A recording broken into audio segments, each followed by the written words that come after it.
मैंने प्रस्तावक को 10 मिनट, समर्थक को 10 मिनट तथा सरकार के उत्तर के लिए 20 मिनट समय देने का निर्णय है। शेष 80 मिनट के समय का आवंटन दलों की सदस्य संख्या के आधार पर निम्न प्रकार से किया जाता है। Jharkhand Mukti Morcha 34 minute, Bharatiya Janata party 21 minute, भारतीय राष्ट्रीय कांग्रेस 16-15 मिनट, राष्ट्रीय Janata Dal 4 minute, Communist Party of India 2 minute, AJSU Party 1 minute, Janata Dal United 1 minute, Lok Janshakti Party Ramvilas group 1 minute, Jharkhand Loktantrik Krantikari Morcha 1 minute. माननीय सदस्य प्रोफेसर स्टीफन मरांडी धन्यवाद का प्रस्ताव प्रस्तुत करें।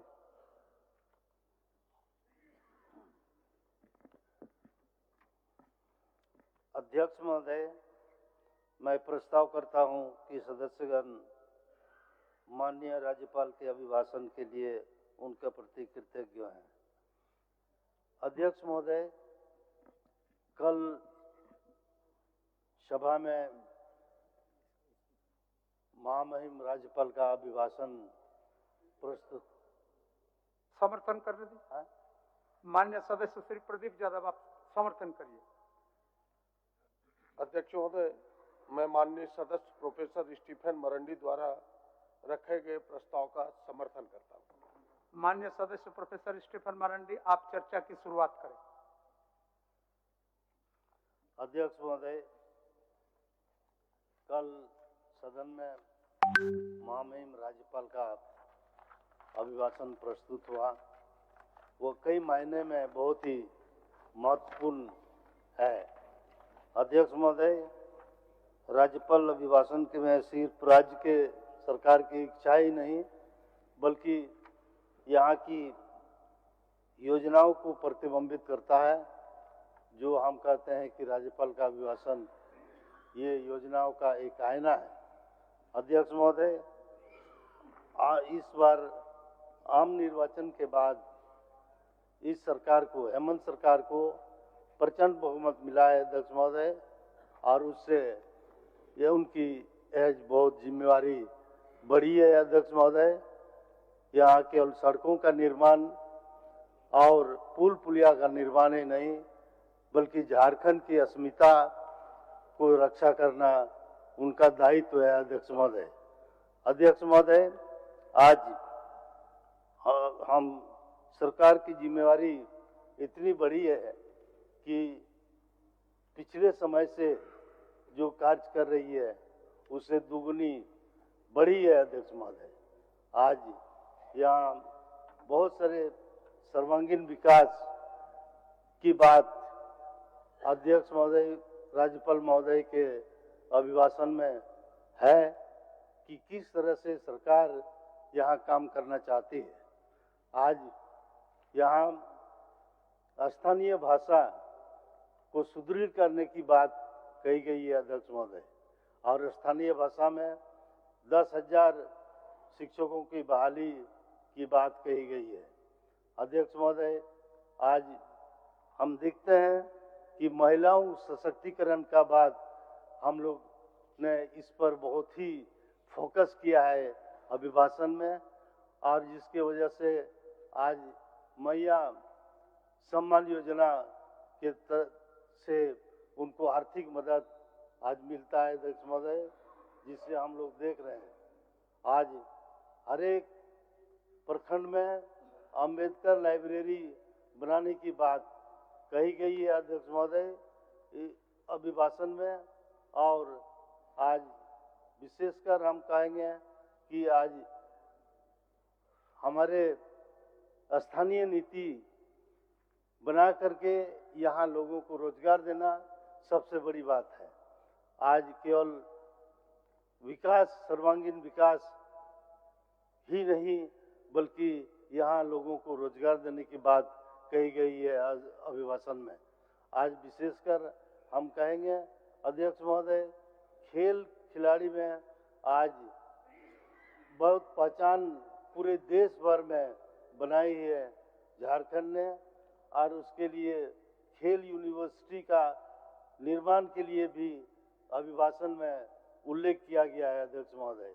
इस तरह से हम कहेंगे कि सर्वांगीण विकास में अध्यक्ष महोदय बहुत ही चीज़ें यहाँ कही गई है जो हम देखते हैं कि आज बहुत पहले से भी बहुत सारी योजनाएं आज हम लोग को आज मिला है अध्यक्ष महोदय। आज क्षेत्रीय जनजाति भाषाओं को सुदृढ़ करने के लिए बहुत ही आज कटिबद्ध है सरकार। यहाँ मदरसा बोर्ड वगैरह बनाने की बात कही गई है। कल्याण अल्पसंख्यक कल्याण बोर्ड, उर्दू अकादमी वगैरह बनाने की बात अध्यक्ष महोदय इसमें कही गई है। इस तरह से हम देखते हैं कि अभिभाषण में बहुत सारी सरकारी योजनाओं का इसमें कहा गया है अध्यक्ष महोदय। मैं इतना ही कह करके अपनी बात समाप्त करता हूँ। धन्यवाद। माननीय सदस्य श्री प्रदीप यादव जी, प्रस्ताव समर्थक। अभी थोड़ा सा इस पर इसके बाद ले लेंगे सूचना। बट ले लेंगे। चलिए। अध्यक्ष महोदय, मैं महामहिम के प्रति इस अभिभाषण के लिए अपनी कृतज्ञता जाहिर करता हूं, अपनी पार्टी की ओर से और इस गठबंधन की ओर से कृतज्ञता जाहिर करता हूं, उनके प्रति आभार व्यक्त करता और उन्हें धन्यवाद देता हूं। अध्यक्ष महोदय, यह तो सच है कि महामहिम का अभिभाषण सरकार की सोच, सरकार के संकल्पों को प्रदर्शित करता है, प्रतिबिंबित करता है। और मैं कह सकता हूं कि यह जो 8 पेजेस के 42 खंडों में यह जो अभिभाषण है, सरकार ने अपनी सोच को बड़ी दृढ़ता से अपनी इच्छा शक्ति को प्रकट किया है। उन्होंने एक रोड मैप दिया है कि भाई हम क्या करने वाले हैं। और इस किताब को कह दें आप अध्यक्ष महोदय कि यह सरकार की सोच की एक मजबूत इच्छा शक्ति का प्रकटीकरण है, तो कोई अतिशक्ति नहीं होगा। हम दूसरे शब्दों में कह सकते हैं कि यह जो बुक है कि this book of thoughts and commitment of this government, इस सरकार के कमिटमेंट को दर्शाता है अध्यक्ष महोदय। और मैं कह सकता हूं आगे कि सरकार ने जो कहने का प्रयास किया है कि हम गरीबों के लिए हैं, हम यहाँ के आदिवासी, दलित, मूल वासियों के लिए, अल्पसंख्यकों के लिए, नौजवानों के लिए, किसानों के लिए काम करना चाहते हैं। हम ऐसे लोग नहीं हैं कि अडानी और अंबानी के लिए काम करना चाहते हैं। और एक एक योजनाओं को उन्होंने प्रदर्शित किया है अध्यक्ष महोदय। और सरकार ने समझा कि नर की सेवा ही नारायण की सेवा है और उसी रूप में अपने कदम को आगे बढ़ाया। और आप देख सकते हैं अध्यक्ष महोदय कि यह जो 42 पन्नों का है, 42 खंडों में है, कई चीजों को सरकार ने किसानों के पक्ष में कि बिना सूद के हम उन्हें ऋण उपलब्ध कराएंगे, मजदूरों की मजदूरी 350 रुपया करने के प्रयास करेंगे, राज्य के शिक्षित नौजवानों को 60,000 शिक्षक की बहाली, 15,000 प्रधानाध्यापक, 10,000 पुलिस, 10,000 भाषाई शिक्षक बहाल करने का संकल्प दिखाया है। शिक्षा की बेहतरी के लिए एक्सेलेंस ऑफ जो स्कूल्स है, सीएम एक्सेलेंस स्कूल्स, मदरसा बोर्ड का गठन, क्षेत्रीय भाषाओं को बढ़ावा देने के प्रयास, संकल्प, ये सबको लेके साथ चलने का एक संकल्प है। राष्ट्रीय और अंतर्राष्ट्रीय खिलाड़ियों को मेडल प्राप्त करने वाले को सीधी नौकरी, यहां तक कि पत्रकारों के लिए भी विचार किया, उनके भी बीमा और पेंशन की बात कही है। साथ ही 27% ओबीसी के आरक्षण जो लटका हुआ है उसकी लड़ाई लड़ने की बात कही है। मूल वासियों के लिए 3rd और 4th ग्रेड में तृतीय और चतुर्थ वर्ग की नौकरियों को 100% आरक्षित करने का उन्होंने कहा है। महिलाओं के लिए मैया सम्मान योजना जो पूरी दुनिया में डंका पीट रहा है। अध्यक्ष महोदय, और सभी नौकरियों में महिलाओं के 33% आरक्षण, ये तमाम चीजों को यदि आप अवलोकन करें, गहराई से गौर करें, तो लगेगा कि यह सरकार सबका साथ, सबका विकास चाहती है। हम नारों पर चलने वाले लोग नहीं हैं, हम काम करके दिखाने वाले लोगों में से हैं। और ये करके दिखाया अध्यक्ष महोदय। अध्यक्ष महोदय, मैं कल सुन रहा था प्रतिपक्ष के कुछ नेताओं के विचारों को, कहा कि ये कागज के पन्नों में सिमट के रह जाएगा। अब उन्हें कहने में भी थोड़ी, मैं उन शब्द का उपयोग नहीं करना चाहता, सोचना चाहिए उन्हें। भाई हमने जो कहा, हमने उसे कर दिखाया, तब तो जनता ने मेरे ऊपर विश्वास व्यक्त किया और हमें मुहर लगाया, और हम 44 से 54 आए। आप पर विश्वास नहीं व्यक्त किया, आप 24 पर घट के चले गए। अगर इस तरह की उटपटांग बातें आपकी निकलेगी तो यहां से बाहर हो जाइएगा, कोई बचाने वाला नहीं होगा। जनता ये विश्वास हम पर करती है, इस सरकार पर करती है अध्यक्ष महोदय। और मैं कह रहा हूं साफ साफ शब्दों में कि भाई हमारे वादों पर, हमारे संकल्पों पर जनता ने मुहर लगाया। आपके जुमले पर कभी विश्वास नहीं किया। इनकी पुरानी आदत रही है धोखा देने का। मैं इनके फसानों और तरानों के बारे में कहना नहीं चाहता। फसाना का अर्थ आप समझते हैं अध्यक्ष महोदय की कोल कल्पित कहानियों को कहा जाता है। अनेक है, उसकी चर्चा नहीं करना चाहता, पर्दे के अंदर रखना चाहते हैं, पर्दा उठाना नहीं चाहते, नहीं तो भेद खुल जाएगा। ये इनके हैं। लेकिन कुछ जो बातें हैं, इनके धोखेबाजी का एक सीरियल चला उस समय, चुनाव के समय, आपको याद होगा। एक व्यक्ति आया, वो कौन था जो इस सीरियल का अपने आप को अभिनेता कहता था? हेमंत विश्व शर्मा। वो कौन सा आदमी है अध्यक्ष महोदय? मैं एक फोटो आपको देता हूं, और हमें लगता है कि यह फोटो पूरी प्रचारित होना चाहिए। ये मोदी लॉन्ड्री योजना का ही निकला हुआ एक व्यक्ति है। मोदी लॉन्ड्री योजना के 8 व्यक्ति के पिक्चर हैं। एक कार्टूनिस्ट ने बड़े ही ईमानदारी से इस 8 पिक्चर को सामने लाया है। पहला है चंद्रबाबू नायडू, दूसरा है एकनाथ शिंदे, तीसरा है हेमंत विश्व शर्मा, चौथा है कैप्टन अमरिंदर, 5वां है वीएस येदियुरप्पा, 6वां है प्रफुल्ल पटेल, 7वां है नारायण राणे और 8वां है अजीत पवार।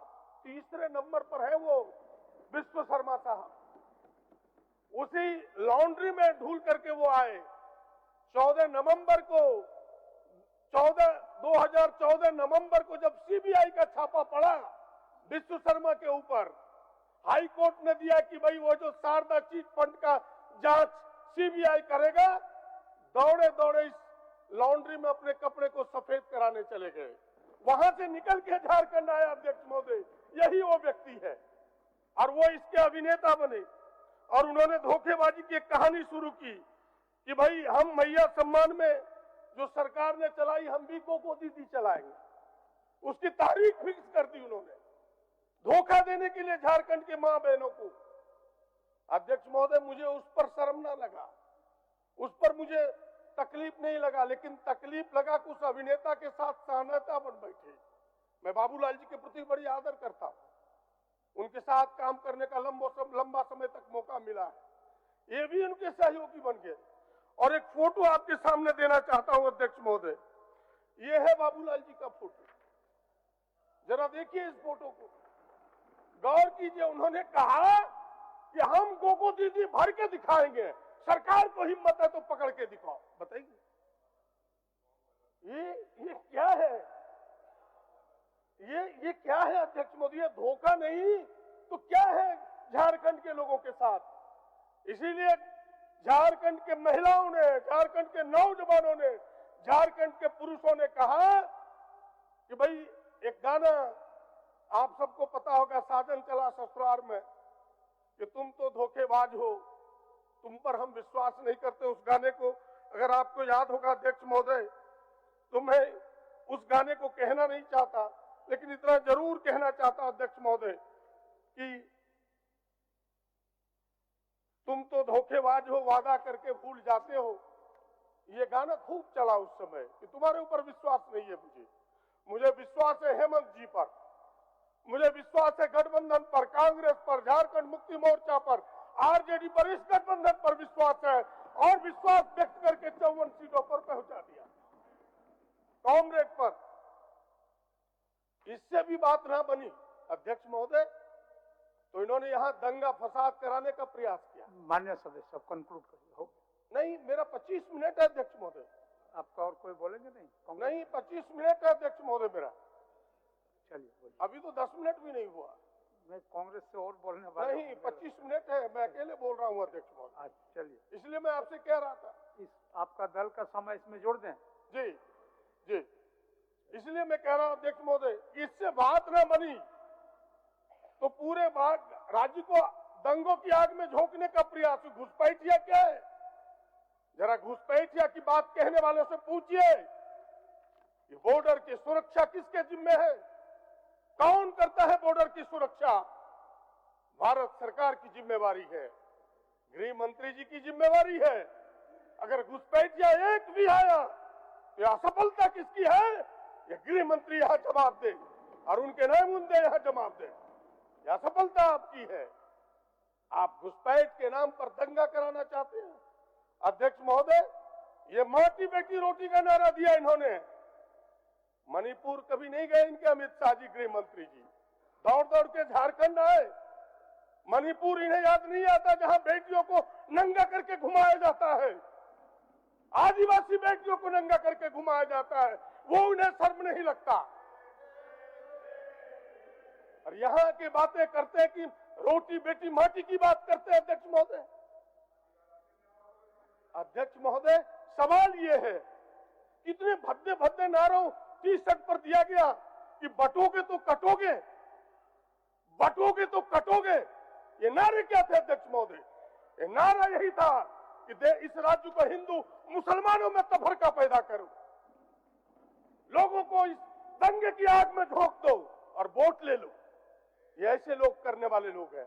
लेकिन जनता यहां समझ गई, यहाँ के नौजवानों ने समझा कि हम बिरसा के पुजारी हैं, हम सिद्धो कानू के पुजारी हैं, हम गांधी के पुजारी हैं, टाना भगत के पुजारी हैं, हम गौडसे के लोगों के हाथों में झारखंड कतई नहीं दे सकते। इसलिए इन सीटों को लाके हमें दिया है, 54 तक पहुंचा। अध्यक्ष महोदय, कहानी यहां से शुरू होती है।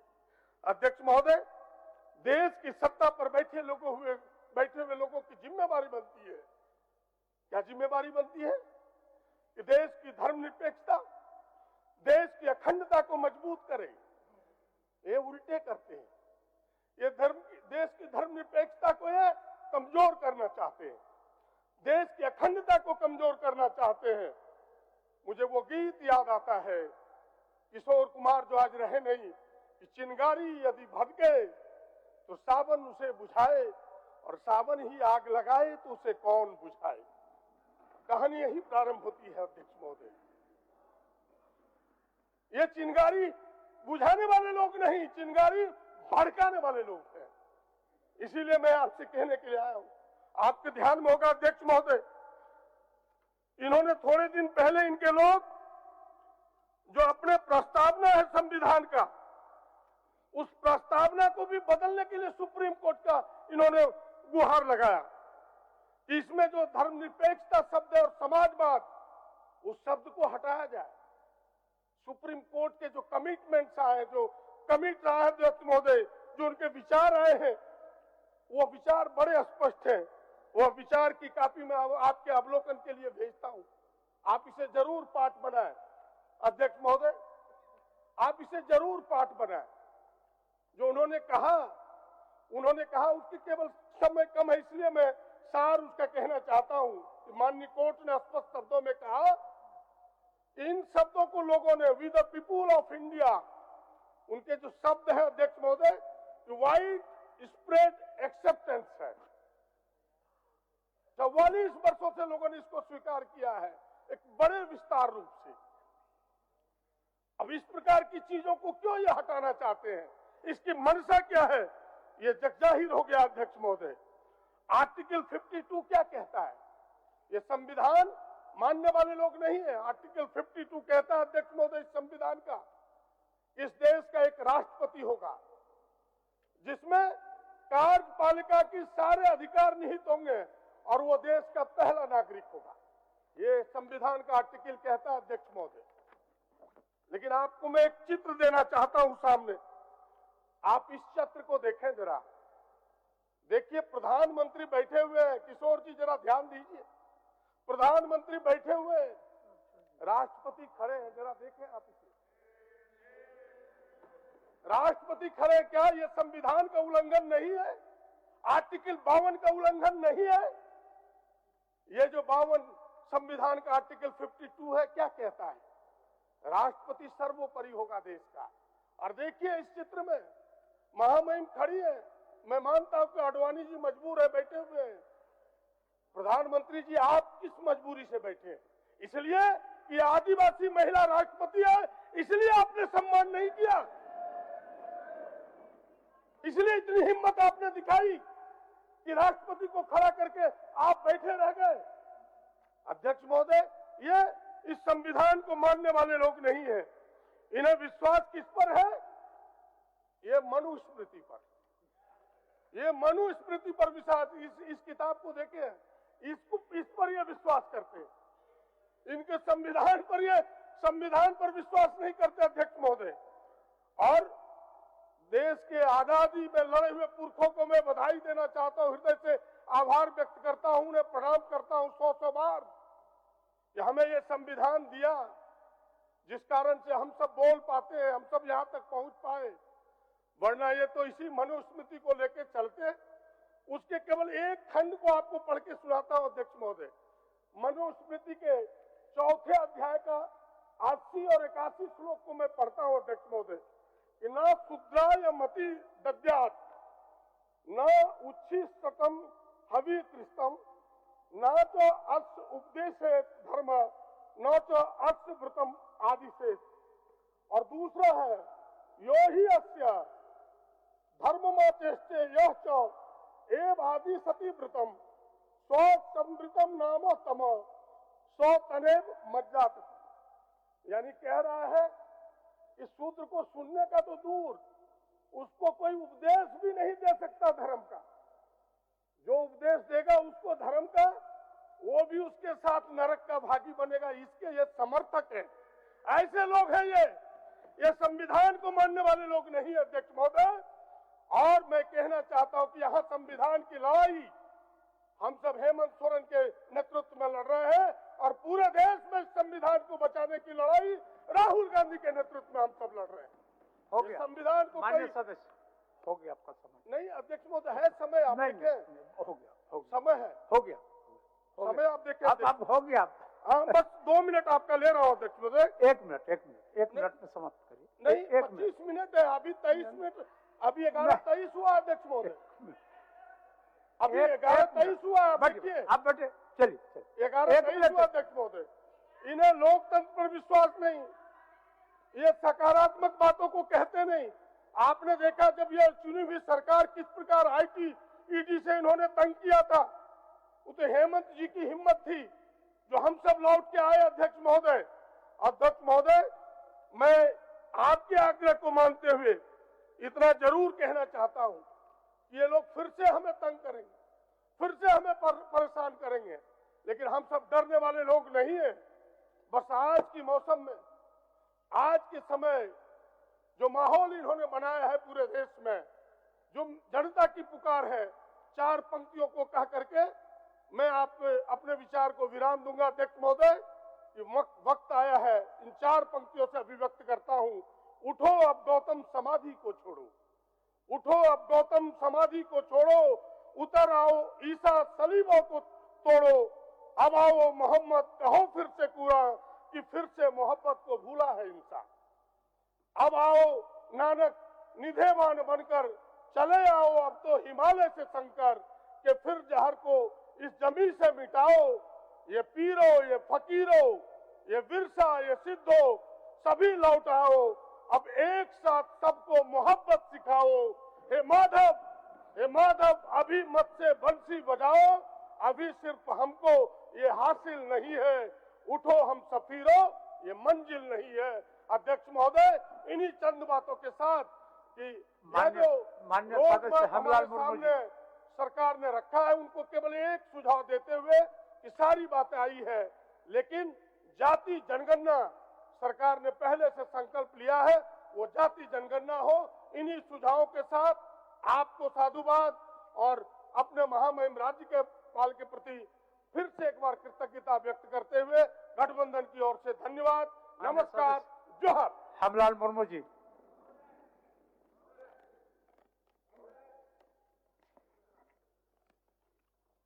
अध्यक्ष महोदय, एक मिनट सर, बोलिए। अध्यक्ष महोदय, अभी महामहिम राज्यपाल का अभिभाषण हो रहा है, बोलिए बोलिए, जल्दी बोलिए।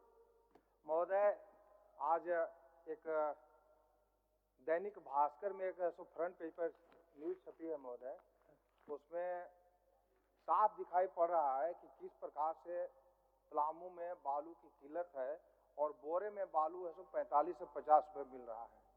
सरकार को हम आग्रह करना चाहेंगे आपके माध्यम से कि बालू की उपलब्धता सुनिश्चित कराया जाए, जिससे जो निर्माण हो गया। आगे। अध्यक्ष महोदय,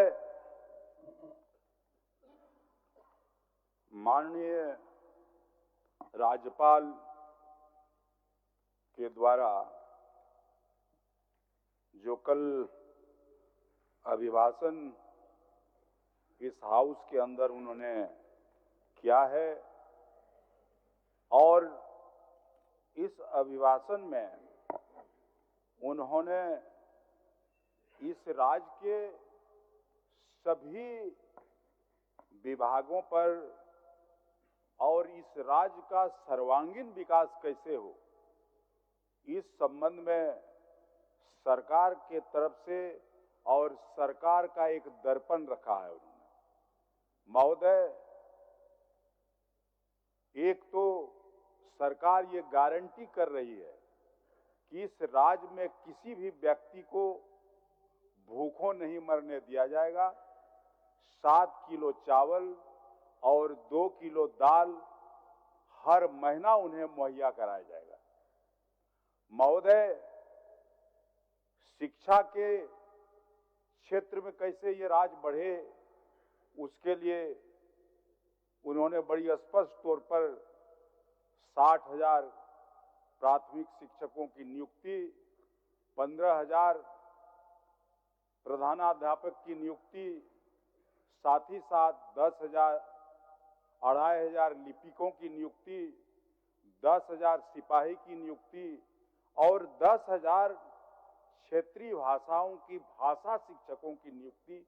ये दर्शाता है कि सरकार यहाँ के लोगों के और यहाँ के भाषाओं कैसे उनको आगे ले जाया जाए, कैसे उनको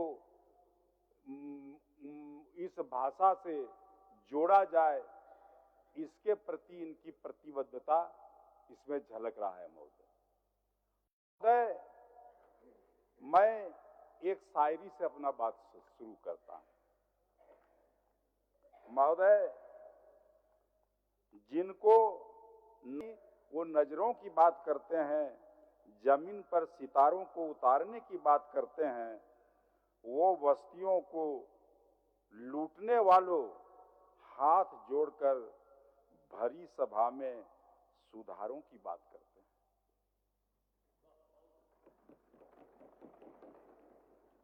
महोदय, मैं ये बात इसलिए कहना चाहता हूं, ये लोग ठगने में कम नहीं है और तिल का ताड़ बनाने में भी कम नहीं है। माननीय सदस्य स्टीफन मरांडी के क्षेत्र में गाय बथान एक जगह है, उसको रण क्षेत्र बनाया, कुरुक्षेत्र बनाया और बड़े बड़े नेता आए और लगा कि आदिवासी और अल्पसंख्यकों के बीच में लड़ाई वहीं से शुरू करा दिया जाए, ताकि इधर एक तरफ घुसपैठिया का बात, इधर एक तरफ आदिवासियों को शोषण करने की बात, जमीन छीनने की बात। उसका नेतृत्व इन्हीं का एक नेता मिस्त्री सोरेन जी थे। और जानते हैं महोदय, उस रण क्षेत्र को जिस ढंग से माननीय मुख्यमंत्री हेमंत सोरेन जी गए, 2 लाख से ज्यादा लोग जुटे और इस खाई को पाटने का काम किया और ईलों के मंसूबे पर पानी डालने का भी काम किया। और उस मिस्त्री सोरेन जब चुनाव में खड़ा हुआ, वहां स्टीफन बाबू जीते, उस गायबथान बूथ में उसको कितना वोट मिला? 1 वोट मिलता है। ये स्थिति है। इसलिए महोदय, इन लोगों की बात को तो बड़ा गजब बात है। क्या कहा जाए, ये लोग दावा ठोका था 65 पार। इस बार लोग बोला कि 65 के ऊपर हम लोग जाएंगे। यहां के जनता का नब्ज कोई लोग नहीं टटोल पाता।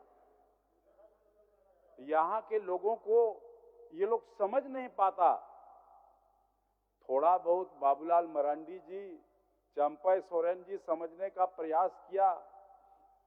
ये लोग कहां से करेगा? ऊपर से ये लोग पूरे संगठन को हाईजैक कर लेता है। ऊपर से बड़े बड़े नेता आए और अपने ढंग से उन लोगों ने यहां के संगठन को चलाया।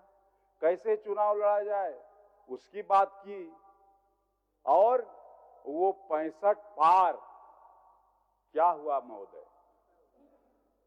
है 65 पार। न्यूरिना न्यूरिना न्यूरिना न्यूरिना न्यूरिना न्यूरिना, संथाली में बोलता है गिरना। गिरते गिरते गिरते गिरते गिरते गिरते गिरते गिरते गिरते गिरते गिरते गिरते गिरते गिरते गिरते कहां आया? खजूर में भी नहीं अटका और बबूल में लटका। आ गया 21 पर। तो इसलिए इन लोगों को गंभीरता से सोचना चाहिए कि झारखंड की जनता आप लोगों पर विश्वास नहीं करती, या झारखंड की जनता के मनोदशा को, मनोवृत्ति को आप लोग परख नहीं पाते हैं। इसीलिए आपको, हमको लगता है इस राज्य की जनता 10 से 15 वर्ष तक आपको उधर ही बैठने के लिए पसंद जनता कर रही है कि आपको उधर ही बैठने, इधर बैठने का मौका नहीं देगी। इसीलिए महोदय, हम कहना चाहेंगे कि ये जब 14 अक्टूबर को माननीय मुख्यमंत्री के नेतृत्व में कैबिनेट हुआ और मातृशक्ति को और ज्यादा मजबूत करने के लिए 1000 से बढ़ा करके 2500 रुपया किया मैया सम्मान योजना में। महोदय, चुनाव के बीच ये लोग गोगो दीदी योजना लागू करते, लोगों को ठगने के लिए फॉर्म भरवाया गया। और हमारे सब बड़े बड़े जो नेता हैं भारतीय जनता पार्टी के, अपने से फॉर्म भरने का अभियान में जुट गया। हम कह रहे हैं कहां गया गोगो दीदी? वो गो गो गो हो गया। आप पूरा का पूरा फॉर्म लेकर के पोटली बांध करके गुवाहाटी चला गया। महोदय, ये लोग अब दुकान में होता है ना रिडक्शन माल, जनता के नजर में लोग रिडक्शन माल हो गया। इसीलिए यहां माननीय मुख्यमंत्री, शेरे दिल मुख्यमंत्री और झारखंड की नेत्री कल्पना जी, जो माननीय सदस्य गांडे से हैं, ये लोग के आंधी में भारतीय जनता पार्टी का जो कमल फूल है वो मुरझाएगा क्या? वो पंखुड़ी उसका तार तार हो गया और पंखुड़ी उड़ गया तहस नहस हो गया। ये आंधी में टिका नहीं। इसलिए आज भी समय है, आप लोग सोचिए, गंभीरता से सोचिए। और पता नहीं हमारे इतना अच्छे दोस्त थे हमारे छोटे भाई चंपाई सोरेन जी, किधर से इसको कौन सा भूत लगा, ये आखिर भाग गया उधर।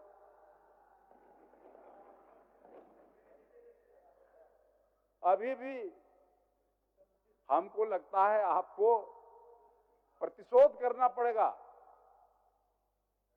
और हम तो आपको बोले थे कि हम तो वहां 10 साल रह के आए हैं, उधर हमको अनुभव है, उधर क्या है नहीं है सारा बात। इसीलिए आपको भी लगता है 10 साल के बाद आइएगा। इसीलिए हम तो यही कहेंगे कि भारतीय जनता पार्टी यहाँ ना आदिवासी समझ पाती है और न पार्टी आदिवासियों को समझ पा रही है। इसलिए आज बाबूलाल जी तो बहुत सम्मानित नेता हैं, लेकिन पूरे झारखंड में आदिवासी क्षेत्रों में, चाहे वो लोकसभा का चुनाव हो चाहे वो विधानसभा का चुनाव हो, आदिवासियों ने आपको नकारा है। इसको मानिए, आपका आदिवासियों पर पकड़ समाप्त हो गया है। और यहाँ का बाकी जितने भी लोग हैं, दलित हो या यहाँ के तमाम रहने वाले निवासी हो, मूल निवासी हो, भारतीय जनता पार्टी से अब मोह भंग हो गया है।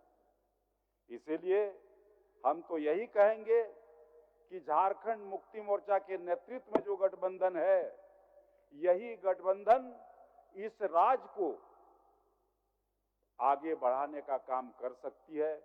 और जिस ढंग से वर्तमान सरकार और माननीय मुख्यमंत्री हेमंत सोरेन जी के नेतृत्व में इस राज्य में सरकार काम करना शुरू किया है, हमको लगता है कि आने वाला चुनाव में आप लोगों का नामो निशान मिट जाएगा। इसलिए हम तो यही कहना चाहेंगे महोदय कि इस बजट के ऊपर भी लोग टीका टिप्पणी कर रहे हैं कि इस बजट को ये सरकार जनता के बीच लागू नहीं कर पाएगी और ये बीच में ही सरकार बम बोल देगी। हम आपको ये कहना चाहते हैं बाबूलाल जी, चंपई जी, ये विश्वास दिलाना चाहते हैं, आप अपने गाल को बजाना बंद कर दीजिए और चूतड़ में हल्दी लगा करके बाबरची बनना भी बंद कर दीजिए।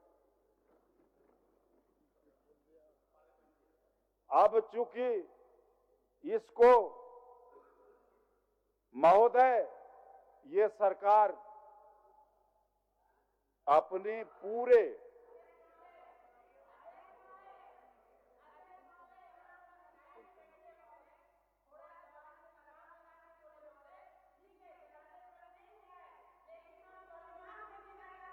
अच्छा बैठो बैठो बैठो, चलिए हमलाल बाबू बोलिए, बैठ चलिए बैठो चलिए। महोदय, अच्छा महोदय, उस शब्द से आपत्ति है तो स्पंज कर दे काहे का बोल दिए तो बोल दिए, उसको स्पंज कर देगा। ठीक है, ठीक ठीक ठीक ठीक ठीक, अभी बोलेंगे ना स्पंज कर देगा। बोलिए बोलिए हमलाल बाबू बोलिए, आप बोलिए बोलिए महोदय, बोलिए। मैं कहना चाहता हूं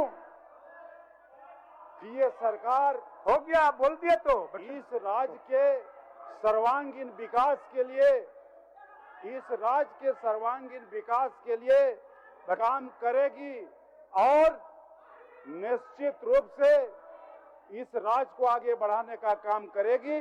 महोदय, ये अभी हम दिखवा रहे हैं संसदीय शब्द है या नहीं। अगर नहीं है तो स्पंज कर देगा, बोल दिए तो स्पंज कर देगा, तो बोल दिए। चलिए बोल, बैठिए।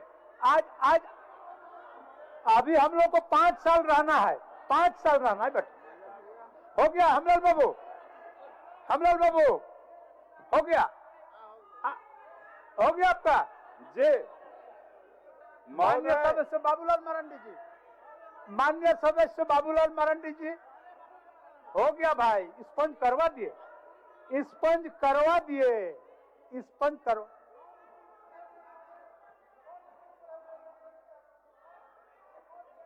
चल बैठे।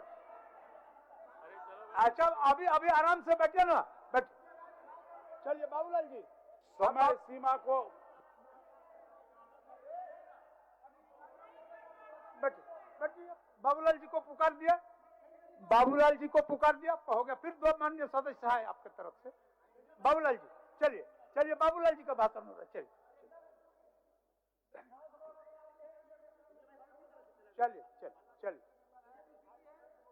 चलिए बैठे। ठीक बैठे। चलिए, सबसे पहले तो बोल दीजिए। हम लोग कम जरूर है महोदय, लेकिन आप स्वाभिमान से समझौता कदापि नहीं करेंगे।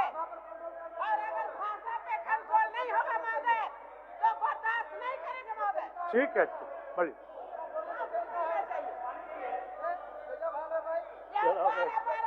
थोड़ा सा बोलने दीजिए। आप उतना आक्रामकता मत करिए। बाबूलाल जी का नाम पुकार दिया है, आपका नेता है, उनको बोलने दीजिए। ठीक, सब समझ गए मैडम। बाबूलाल जी को आसन से पुकारा गया, हमको बोलने दीजिए। ठीक, चलिए बाबूलाल जी, चलिए। उसको स्पंज कर दिया तो फिर माफी का क्या सवाल है? क्या बोला? नहीं बैठेंगे। क्या बोला है? वो गंदा वर्ड यूज किए हैं, नहीं बैठेंगे जब तक माफी नहीं मांगे। आप इसको दिखवा लीजिए। दिखवा लिए। अगर असंसदीय शब्द है तो उसको स्पंज कर दिए भाई। चलिए बैठिए। अच्छा ठीक है, सुन लीजिए अध्यक्ष महोदय। बोलिए। एक मिनट महोदय, इस सदन में 12 महिला सदस्य अभी बैठी है महोदय। जनादेश को हम स्वीकार करते हैं, उसका मतलब हम अपमानित महसूस नहीं कर रहे महोदय। हम स्वाभिमान के साथ जीना चाहते हैं। अगर कोई भी सदस्य महिलाओं के प्रति अपमान करेगा महोदय, ये कदापि बर्दाश्त नहीं करेंगे। और जब तक माननीय सदस्य माफी नहीं मांगते हम नहीं बैठेंगे महोदय। और अगर महिला सदस्य नहीं साथ देती है, हम अकेले यहाँ रहेंगे महोदय। माफी मंगवाइए महोदय, नहीं बैठेंगे। चलिए बाबूलाल जी बोलिए। बैठिए मैडम, बैठिए। आज अभी 5 साल हम लोगों को साथ रहना है, 5 साल साथ रहना है हम लोगों को। बैठिए मैडम, बैठिए। चलिए। अरे स्लिप ऑफ टंग होता है, कभी फिसल जाता है बात। कभी मुंह से बात फिसल जाता है। चलिए, कभी मैडम फिसल जाता है बात बोलने के क्रम में। बैठिए। चलिए बाबूलाल जी बोलिए।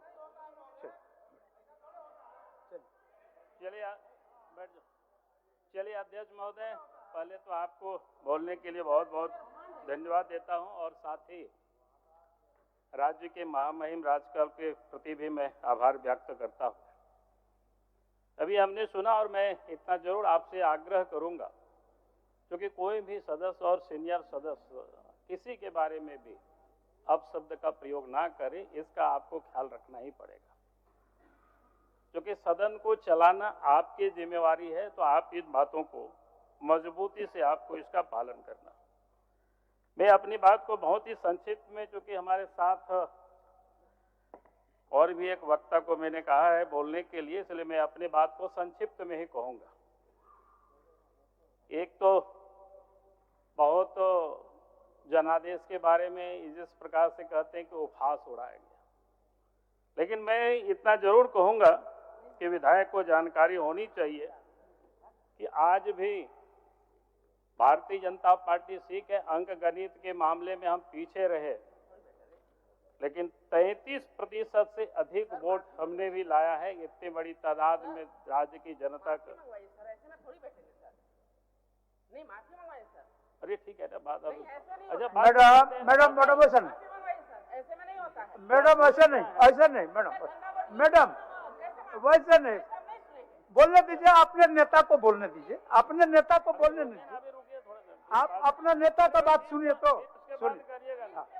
ठीक ठीक, क्या यूज किया है वो, क्या अध्यक्ष महोदय, क्या कुछ नहीं, बहुत गंदा नहीं है, हम दिखवा लेते हैं। अगर गंदा होगा और संसदीय शब्द होगा, अनपार्लियामेंट्री वर्ड होगा तो हम उसको स्पंज करवा देंगे, हम तो बोल दिए हैं। हो गया आपका बात तो मान लीजिए, चलिए नहीं चलिए माफी नहीं, चलिए स्पंज हो गया तो स्पंज हो गया, विषय समाप्त हो गया, विषय समाप्त हो गया। मैडम उतना आक्रामक मत होइए, उतना आक्रामक मत होइए, बट अरे आप मातृशक्ति हैं, आप सहिष्णु हैं, सर्वं सहा हैं, आप सब तरह हैं, बैठिए तो हो ठीक। चलिए बोलिए बाबूलाल जी, बोलिए बोलिए बैठिए ना इरफान जी बैठिए आप, ओह बैठिए ना, बैठिए ना इरफान जी, बैठिए ना, बैठिए, बाबूलाल जी को बोलने दीजिए, बोलिए बाबूलाल जी बोलिए। तो हम कह रहे थे कि आज भी जहां भारतीय जनता पार्टी को 33.37% वोट आया और वहीं कांग्रेस पार्टी को मात्र 15.56% वोट आया है। मैं इसलिए इस बात का उल्लेख कर रहा था कि जिस प्रकार से जनादेश के बारे में अभी जो चर्चा की है, लगा कि एकदम भारतीय जनता पार्टी या एनडीए गठबंधन वॉश आउट हो गए, तो मुझे लगता है कि इतना इस प्रकार से बोलना, और आज भी लगा जो जिन मुख्यमंत्रियों का नाम लिए, जो कि यह सदन में लोग नहीं है, बाहर है, लेकिन लगता है कि उनका खौफ आज भी सरकार पर साफ साफ दिखाई पड़ रहा है, क्योंकि उनको लगता है कि उन सारे विधायक या मंत्री जो भी चुनाव प्रचार में यहाँ पार्टी की ओर से आए नेता, उन लोगों से आज भी लग रहा है कि सदन में जो सत्ता पक्ष के लोग हैं वो लोग खौफ में आज भी लोग जी रहे। तभी उनको इतनी प्रमुखता से जो चुनाव प्रचार का काम होता है, हर पॉलिटिकल पार्टी करते, आप भी करते, हम भी करते हैं, सभी दल करते हैं, लेकिन आज जिस प्रकार से खौफ दिखा तो वो स्पष्ट है। और एक बात मैं कहूंगा कि अभी इन्होंने एक चर्चा की मणिपुर की, मैं तुरंत इनको याद कराता हूं कि आप झारखंड राज्य में ही आपका पश्चिम सिंहभूम के चाईबासा में गुदड़ी जाने से लोग वहां कतरा रहे हैं, होटल, बाजार, बैंक सब में वहां सन्नाटा छाया हुआ है। पिछले दिनों आप सब ने देखा कि वहां सेंधरा करके लोगों को मारा जा रहा है। ये परिस्थितियां कब पैदा होती है? जब पुलिस अपना काम करना छोड़ देती है। इसलिए मैं सरकार से आग्रह जरूर करूंगा अध्यक्ष महोदय कि अगर कानून को अपने हाथ में जनता ले रही है और सेंधरा कर रही है, इसका मतलब झारखंड की पुलिस है बिल्कुल वो कोई काम के नहीं रह गई है।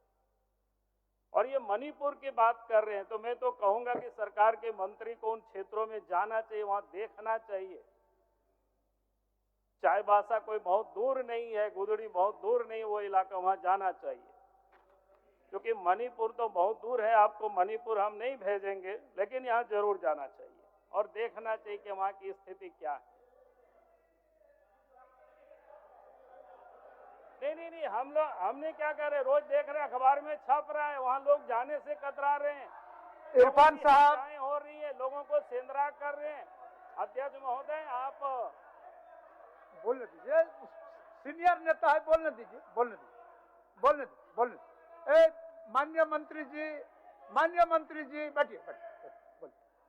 तो एक तो मैंने नवीन जी ये बैठिए कानून आप व्यवस्था की स्थिति क्या है उससे साफ दिखता है। दूसरा, इन्होंने जिस बात को बड़ी प्रमुखता से माननीय सदस्य जी ने उठाया, हिंदू मुसलमान की, मैं हिंदू मुसलमान की यहां बात नहीं कर रहा हूं।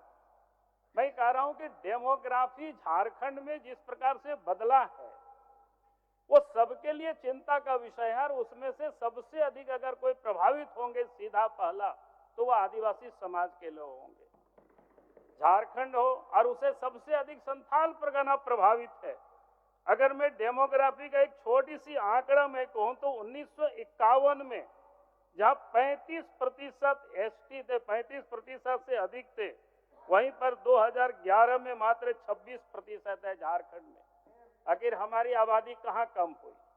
उसी प्रकार से अगर संथाल परगना को थोड़ा अलग करके देखते हैं तो 1951 में 44.67% आदिवासियों की आबादी थी और वहां मात्र 28% आबादी है 2011 के सेंसस में। अगर 2021 में सेंसस हो गया होता तो पता नहीं है कहां और कितना कम होंगे। बैठिए ना और बोलने दीजिए इसीलिए ना। अरे भाई उनका बात रखने दीजिए ना। बोलिए। और इसीलिए मैं नवीन जी आप भी बार-बार आप भी मांग करते रहे, आप भी सवाल बोलने दीजिए।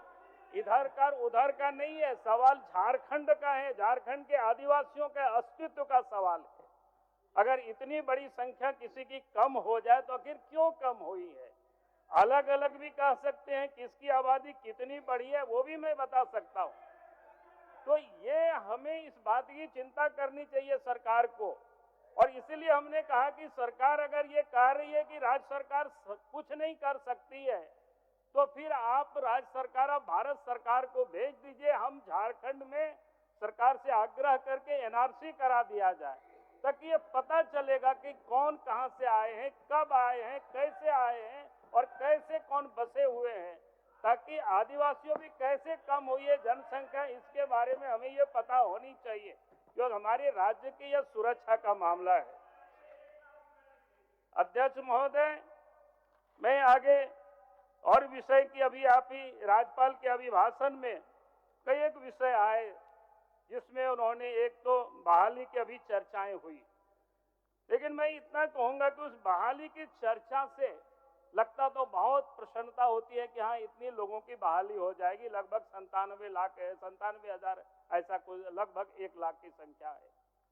लेकिन पिछले दिनों जो बहालियां हुई है, पिछले दिनों जो जेएससीसी से सीजीएल का जो रिजल्ट आया है, जिस समय से लड़के एग्जाम लिखे उस समय से लड़के लोग विरोध कर रहे हैं, आज भी लड़का सड़क पर है और उन लोगों के पास सबूत है। अगर आप कह रहे हैं कहीं कोई गड़बड़ी नहीं हुआ है तो आप फिर जांच से क्यों भाग रहे हैं? आप सीबीआई को ऑर्डर कर दी, जांच के लिए आप अग्रसरित कर दीजिए ताकि दूध का दूध पानी का पानी हो जाएगा। इस प्रकार से सीजीआई के एग्जाम को कंडक्ट किया गया और जानकारी मिली है बंगाल की कोई कंपनी, सरकार के कोई कंसर्न की कंपनी से शायद एग्जाम लिया है। बंगाल सरकार के हम सब लोगों को पता है पिछले दिनों शिक्षक बहाली में क्या हुआ, कौन कितना दिनों तक जेल में अभी छूटा है कि नहीं छूटा है, कितने पैसा लेकर के बहाली हो रही है। मैं ये कहूंगा कि झारखंड के बारे में हमें विचार करना चाहिए। झारखंड के नौजवानों का ही सवाल नहीं है, झारखंड की बुनियाद भी हम बर्बाद कर रहे हैं। और इसीलिए हम सरकार से ये कहेंगे कि भाई हम जब इस प्रकार के एग्जाम होते हैं, लड़का को ये जो भरोसा होनी चाहिए, लेकिन आप भरोसा कहां दिला पा रहे हैं। इसलिए मैंने ये कहा ये बड़ा गंभीर मामला है अध्यक्ष महोदय, ये कोई छोटा मोटा मामला नहीं है। आप इस मामला को यूं ही आप नहीं छोड़ सकते हैं। उसके साथ साथ आपने कहा कि हमने चुनाव में, ये तो एक दस्तावेज वही है कि जो चुनाव में घोषणा हुआ था उसी को आपने राज्यपाल महोदय से पढ़वा दिया, लेकिन उसमें भी अभी से आपने काटना शुरू कर दिया है। आप देखिए अखबारों में क्या आ रहे हैं। आपने घोषणा पत्र में कहा था कि 3200 रुपया प्रति क्विंटल धान की हम खरीदारी करेंगे, लेकिन अब जो अखबारों में आया सरकार निर्णय लिया है 2400 रुपया में ही धान की खरीदारी करेंगे। यानी आप कितना 800 रुपया तो आपने यही कटिंग कर दिया। आप उस समय क्या बोले पैसा कब मिलेगा, अभी भी आप खरीदारी कब करेंगे? 15 दिसंबर से। और 15 दिसंबर से पहले धान की कटाई कुटाई हो रही है, लोग बेच भी रहे हैं 1800-1900 रुपया में बाहर की बाजारों में। किसका काम है देखने का? तो इसलिए सरकार लंबी लंबी बातें करती है, लेकिन काम क्या कर रही है, हमें इस बात को ध्यान में रखना चाहिए। फिर एक बात मैं ये कहूंगा अध्यक्ष महोदय, धान की खरीदारी और उसके साथ साथ मैया योजना की अभी बड़ी चर्चा हुई, अनुपूरक बजट में भी उन्होंने किया है।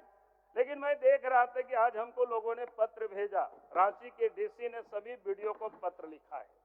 उस पत्र का बाकी कंटेंट का कोई मतलब नहीं है, लेकिन लास्ट में एक कह रहे कि आयोग लाभुकों को चिन्हित कर विलोपन किया जाता है एवं सम्मान राशि वसूली की कार्रवाई की जानी है। अब मेरा कहना है कि आपने जिन लोगों को पहले मैया योजना के तहत पैसा दिया, किस आधार पर उनको स्वीकृत करके दिया, और आज आपके डीसी पत्र लिख रहे हैं वीडियो लोगों को, उसको पहचानिए और उनसे पैसा वसूल करिए। तो आखिर जिन लोगों ने ये गलत काम किया उनके ऊपर आप क्या कार्रवाई करेंगे? ये तो आपको करना ही पड़ेगा। अगर आप ये कार्रवाई नहीं करते हैं तो मैं आपको वादा करता हूं एक भी लोगों से पैसा वसूल नहीं कर पाएंगे और न वसूल करने दिया जाएगा। आज सभी मैया सभी माँ बहनें आज सशंकित है आपसे। अभी तो सिर्फ नीरा यादव ही नहीं सशंकित है, पूरे राज्य की महिलाएं सशंकित है इस पत्र को देख करके। या आपके पास भी होगा, आप मंगा लीजिएगा डीसी से। और एक ज्वलंत विषय है जिसको कह करके मैं अपनी बात को समाप्त करूंगा, वो बालू को लेकर के। मैंने इसी सदन में कई एक बार पिछले सत्र में भी खड़े होकर के मैंने कहा था कि भी सरकार अगर नीलामी नहीं कर पा रही है तो कम से कम झारखंड में गृह निर्माण के लिए जो बालू घाट की नीलामी नहीं होने तक उसको आप फ्री कर दीजिए। लेकिन आप फ्री भी नहीं कर रहे हैं, पुलिस परेशान कर रहा है, पकड़ रहा है, लोगों को तंग कर रहा है। आज भी मैं सरकार से निवेदन कर रहा हूं और मुझे उम्मीद है जब मुख्यमंत्री अपने उत्तर देंगे तो उस समय उनको राज्य की जनता को आश्वस्त करना चाहिए किस प्रकार से बालू घाट लूटा जा रहा है। आपने अभी आवास की भी बात की, अब वो आवास प्रधानमंत्री आवास बनते हैं, उनको भी बालू नहीं मिलता है। हमने जो उसके पता लगाए तो अब हम 2 लाख रुपया देते हैं, लेकिन उनको घर बनाने में 2 लाख से अधिक रुपया पड़ता है, 2.5 लाख रुपया करीब पड़ता है, और उसमें भी बालू में उनको 30,000 रुपया से अधिक पैसा लग रहा है। और इसलिए मैं कहूंगा कि कुछ नदी तो ऐसा है, हम जहां से आते हैं वहां सकरी नदी है, मायका का डस्ट है, वहां की बालू कहीं बिकता भी नहीं है, लेकिन वहां भी पुलिस वाले, वहां भी अंचल के लोग सब जोड़ दौड़ करके पकड़ते हैं, केस करते हैं, रोज टेलीफोन करते हैं। तो इसीलिए मैं आज सरकार से चाहूंगा जब जवाब सरकार दे तो इन बातों की ओर ध्यान रखे, क्योंकि हम जनता को जितना सहूलियत हम दे सकते हैं, जितना को हम सुविधा दे सकते हैं, ये हमें करना चाहिए। बाकी विषय पर मैं इतना ही कह करके अपनी बातों को समाप्त करता हूं और आपको बहुत बहुत धन्यवाद। माननीय सदस्य 3 मिनट। नमन बिस्कल कोंगाड़ी 3 मिनट के अंदर बोले। देखिए निर्धारित समय है 2 घंटा, 2 घंटा में सबको चर्चा कराना है और अनावश्यक समय को बर्बाद कर दीजिएगा तो फिर चर्चा का समय घटेगा। बाबूलाल मरांडी जी ने कहा कि उनको 33% वोट मिला प्रदेश से, और कांग्रेस को कितना मिला? कांग्रेस को ये कह रहे हैं कि उसे कम मिला। भारतीय जनता पार्टी कितने सीटों पर लड़ी थी पहले उनको ये देखना चाहिए, और कांग्रेस पार्टी कितने सीटों पर लड़ी थी उसको ये देखना चाहिए। उसके बाद में ये आकलन निकालना चाहिए ना महोदय। चलिए बोलिए। चलिए माननीय अध्यक्ष महोदय, मुझे माननीय राज्यपाल के अभिभाषण पर धन्यवाद के लिए अवसर दिया, इसके लिए मैं बहुत बहुत धन्यवाद देता हूं। आज जनता के द्वारा प्रचंड जनादेश के लिए मैं हमारे झारखंड की जनता को भी धन्यवाद देता हूं, जिन्होंने बहुमत की सरकार को दिया है और हमारे माननीय राज्यपाल जी के द्वारा जो उनका अभिभाषण हुआ, उसमें जन भावनाओं और जन आकांक्षाओं के अनुरूप जो हमारी सरकार कार्य करने वाली है और पहले की थी, उसके लिए हम संकल्पित है और सरकार कैसे करेगी, क्या किया है, उसे स्पष्ट तौर से उन्होंने कहा है।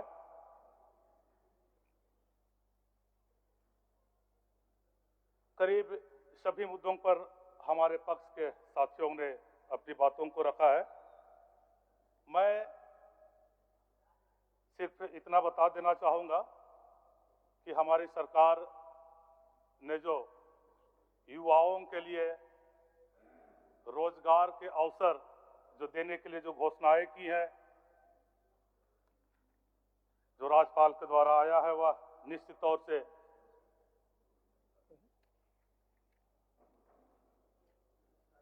उत्साहित करने वाला निर्णय है सरकार की तरफ से। उसी तरह से महिलाएं जो परिवार चलाती हैं, महिलाओं का सशक्तिकरण और पारिवारिक आय वृद्धि के लिए जिस तरह से योजनाओं का घोषणा हमारे राज्यपाल महोदय जी ने किया है, वह निश्चित तौर से सराहनीय है, क्योंकि यह योजना जो पिछली भाजपा की सरकार ने जो पूरे देश में और हमारे झारखंड में भी महंगाई को बेतहाशा बढ़ाया है, आर्थिक असुरक्षा की भावना बढ़ी थी, महिला सम्मान योजना और महिला सशक्तिकरण की जो योजनाएं हैं, यह हर गरीब परिवार और जरूरतमंद परिवार के लिए आर्थिक मजबूती और महंगाई से राहत देने के लिए यह काफी है। अध्यक्ष महोदय, कृषि के लिए भी हमारा झारखंड पठारी क्षेत्र है। नदियों से, डैमों से लिफ्ट इरिगेशन कराने के लिए 10,000 करोड़ की बातें कही गई है। इसके संबंध में मैं सरकार से आग्रह करूंगा कि जो हमारे पास पहले से एक योजना है, पहले बिहार के समय में झालको था, और भालको था, अभी झालको है, उस योजना को पुनर्जीवित करने की आवश्यकता है। अध्यक्ष महोदय, किसान के साथ साथ मजदूरों के लिए भी जो मनरेगा है, मजदूरों को बहुत कम मजदूरी मिलती थी, केंद्र सरकार इसमें बहुत उदार नहीं थी। हमारी सरकार ने इसके लिए मजदूरों के लिए भी न्यूनतम मजदूरी दर 350 रुपए की है, जो मजदूर हो गया माननीय सदस्य। परिवार के लिए बहुत राहत का बता। और अध्यक्ष महोदय, मैं इतना एक सलाह है जो बहुत जरूरी आदिवासी समुदाय के लिए है, अनुसूचित क्षेत्र के लिए है। जो पेशा कानून बना है अनुसूचित क्षेत्र में, प्राकृतिक संसाधनों का अधिकार ग्राम सभा को दे दिया जाए तो निर्माण कार्यों में राहत मिलेगा, सहूलियत होगा। और हाथियों का आतंक बहुत ज्यादा है अध्यक्ष महोदय। हाथियों के इस आतंक से कृषि और सेहत सीधे रूप से प्रभावित होता है, तो हाथियों के इस आतंक का अस्थायी समाधान की दिशा में हम लोगों को करना चाहिए। माननीय सदस्य श्री सुरेश पासवान जी, बहुत धन्यवाद देता हूं। माननीय सदस्य श्री सुरेश पासवान जी।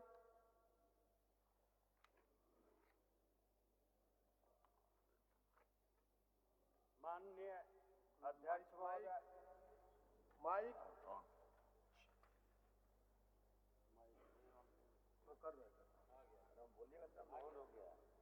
माननीय अध्यक्ष महोदय,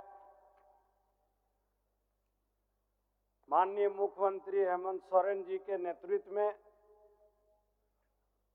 पिछली सरकार में जो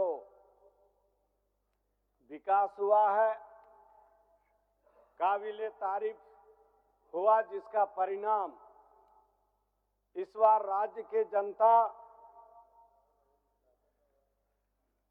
माननीय हेमंत सोरेन को पुनः जो है सरकार में लाने के लिए प्रचंड जो है बहुमत देने का काम किया,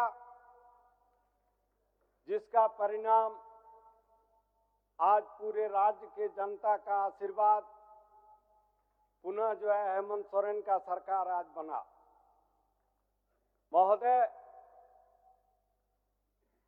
हेमंत सोरेन सरकार ने गरीबों के लिए योजना बनाया, दलितों के लिए योजना बनाया, महिला समाज को सम्मान देने का योजना बनाया। इसके लिए विपक्ष को काफी तकलीफ है। महोदय, आप जानते हैं कि हमारे राज्य में हर समाज के लिए इन्होंने काम किया। आज मैया सम्मान योजना जो चलाया, आज कभी छीटा कसी वाला बात नहीं किया, कभी भेदभाव वाला बात नहीं किया, कभी जाति और धर्म का बात नहीं किया। हर माता बहन महिला समाज को सम्मान देने का काम किया।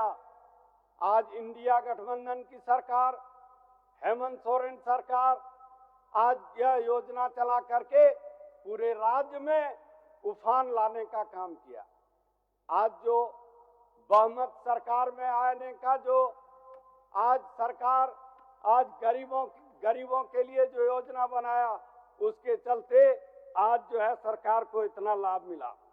आज जो झारखंड में जितने भी हमारे आदिवासी मूल निवासी सारे लोगों के लिए या जो नौकरी के लिए जो आरक्षण देने का बात किया, महोदय आप जानते हैं कि आदिवासी मूलवासी 4th ग्रेड का नौकरी के लिए 7%, 3rd ग्रेड का नौकरी के लिए 7%, यह जो योजना बनाई है, इसके लिए भी लोगों को काफी तकलीफ है। महोदय आप जानते हैं कि इस बार सर्वसम्मति से पिछड़ा वर्ग के लिए 27%, आदिवासी के लिए 28%, दलित को 12% आरक्षण देने का जो योजना बनाया है, इसके लिए भी काफी लोग खुश हैं। महोदय, आज जो वोट देने का जो काम किया है, आज जो सरकार पुनः बना है, इसलिए कि गरीबों के लिए उन्होंने काम किया, कभी पूंजीपति के लिए काम नहीं किया।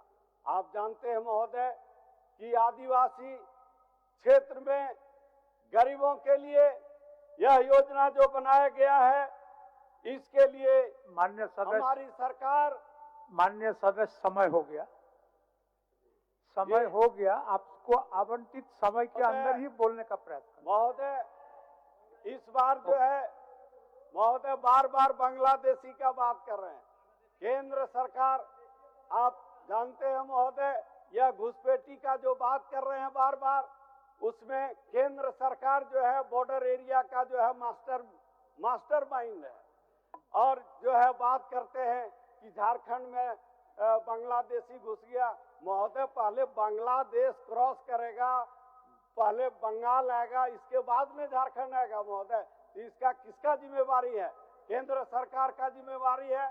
उड़ करके नहीं आ गया झारखंड में, इसलिए इन लोगों के पास कोई मुद्दा ही नहीं। महोदय, बीजेपी के पास गरीबों के लिए कोई मुद्दा नहीं है।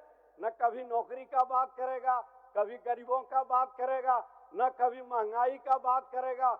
ले दे करके हिंदू मुस्लिम मंदिर मस्जिद और बांग्लादेशी और बॉर्डर एरिया से आतंकवादी घुस रहा है। कौन जिम्मेवार है महोदय? चलिए महोदय, केंद्र सरकार जिम्मेवार है। अन्य सब। इसलिए महोदय, यह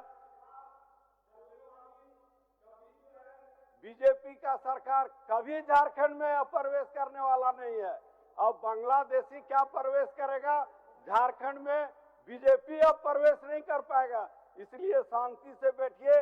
इतना ही कहकर मैं अपना बात को समाप्त करता हूं। माननीय सदस्य जय झारखंड। अरूप चटर्जी जी, अरूप चटर्जी जी, माननीय सदस्यों से आग्रह है कि अपने आवंटित समय सीमा के अंदर ही अपना बातों को रखे। बोलिए मैडम। 1 मिनट अरूप जी, 1 मिनट अरूप जी, 1 मिनट बोलिए। है कि कुछ हमारे क्षेत्र से गणमान्य हमारे सदस्यगण मैसेज किए हैं कि आपके पक्ष कुछ विषय रख सकूं, लेकिन सभी लोग अपने अपने विषय तो जरूर रख रहे हैं और मुझे लगता है कि सभी लोग लेक्चर जरूर दे रहे हैं अपने अपने विषय को लेकर, अपने अपने क्षेत्र को लेकर, अपने अपने स्वार्थ को लेकर। लेकिन मुझे लगता है कि झारखंड में हमारी बेटी, हमारी बहू, हमारे भाई, हमारे व्यापारी कैसे सुरक्षित रहे, इसके विषय में कोई नहीं सोच रहा है। चलिए हो गया। अरूप जी, हो गया। बहुत बेहतर अध्यक्ष महोदय, आज क्राइम बहुत तेजी से बढ़ रहा है। अध्यक्ष महोदय, आज कुछ गणमान्य लोग हमारे व्हाट्सएप पे मैसेज किया। मैं चाहूंगी आपका इजाजत हो तो 2 मिनट। नहीं, अभी नहीं, अभी नियम से चलना पड़ता है ना, नियम से चलना पड़ता है। लिया जाए ताकि उनका आग्रह है कि आपके तक पहुंचा। ठीक ठीक, आप लिखित दे दीजिए, लिखित। चलिए अरूप जी, अरूप जी।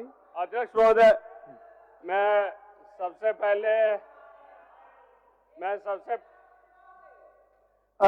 पहले तो सरकार को बधाई देता हूं, जो प्रचंड बहुमत के साथ झारखंड के लोगों ने इंडिया गठबंधन और हेमंत जी के नेतृत्व में दोबारा सरकार बनाने के लिए पूर्ण विश्वास जताया।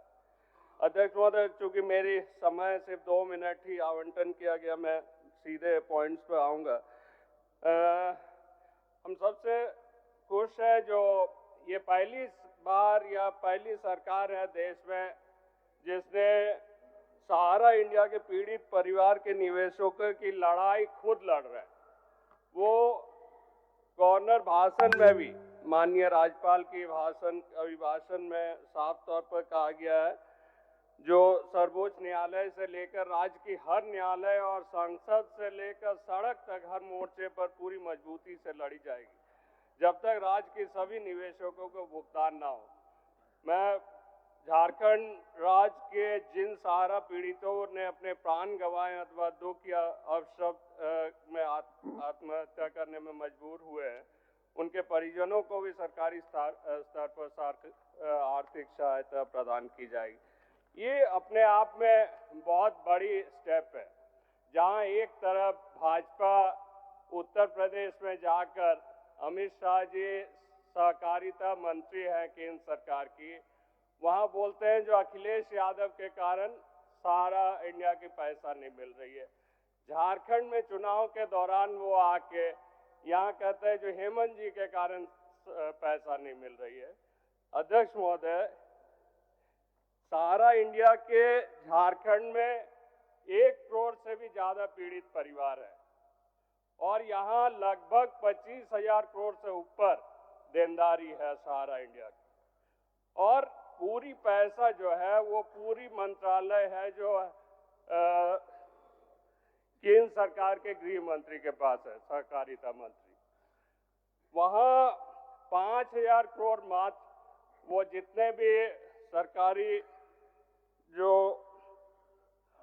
रिजर्व फंड थी, सुप्रीम कोर्ट के आदेश में जो रिजर्व फंड बनाई गई, उसमें सिर्फ केंद्र सरकार ने 5,000 करोड़ उठाए और जिसमें से अभी तक भुगतान सिर्फ 1,000 करोड़ की हुई है।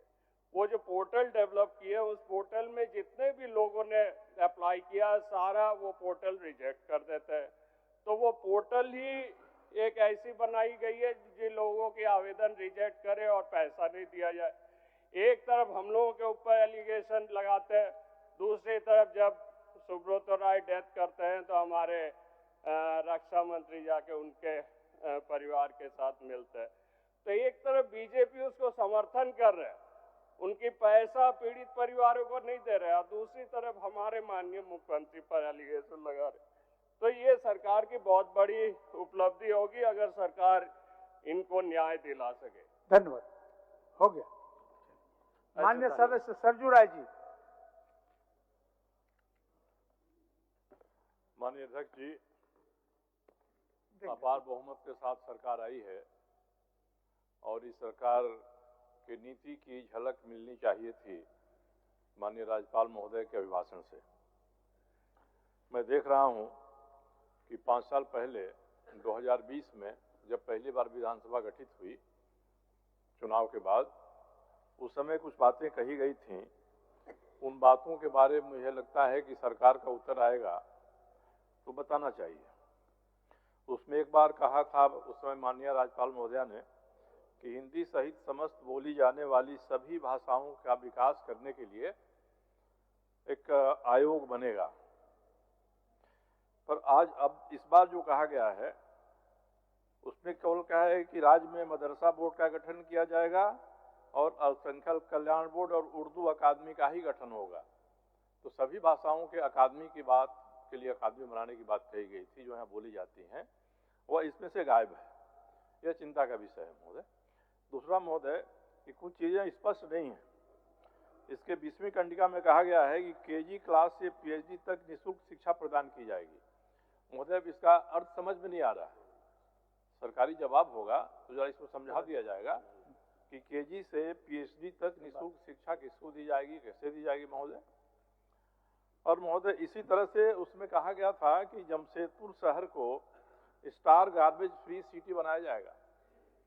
और आज हम लोग देखते हैं कि जमशेदपुर गार्बेज से भरा हुआ है और वहाँ के सोनारी जैसे पॉश इलाके में जहाँ गार्बेज डंपिंग होता है वहाँ आग लगी हुई है। कल एनजीटी ने संज्ञान लिया है और सरकार को नोटिस जारी किया है। तो ये कुछ चीज़ें हैं।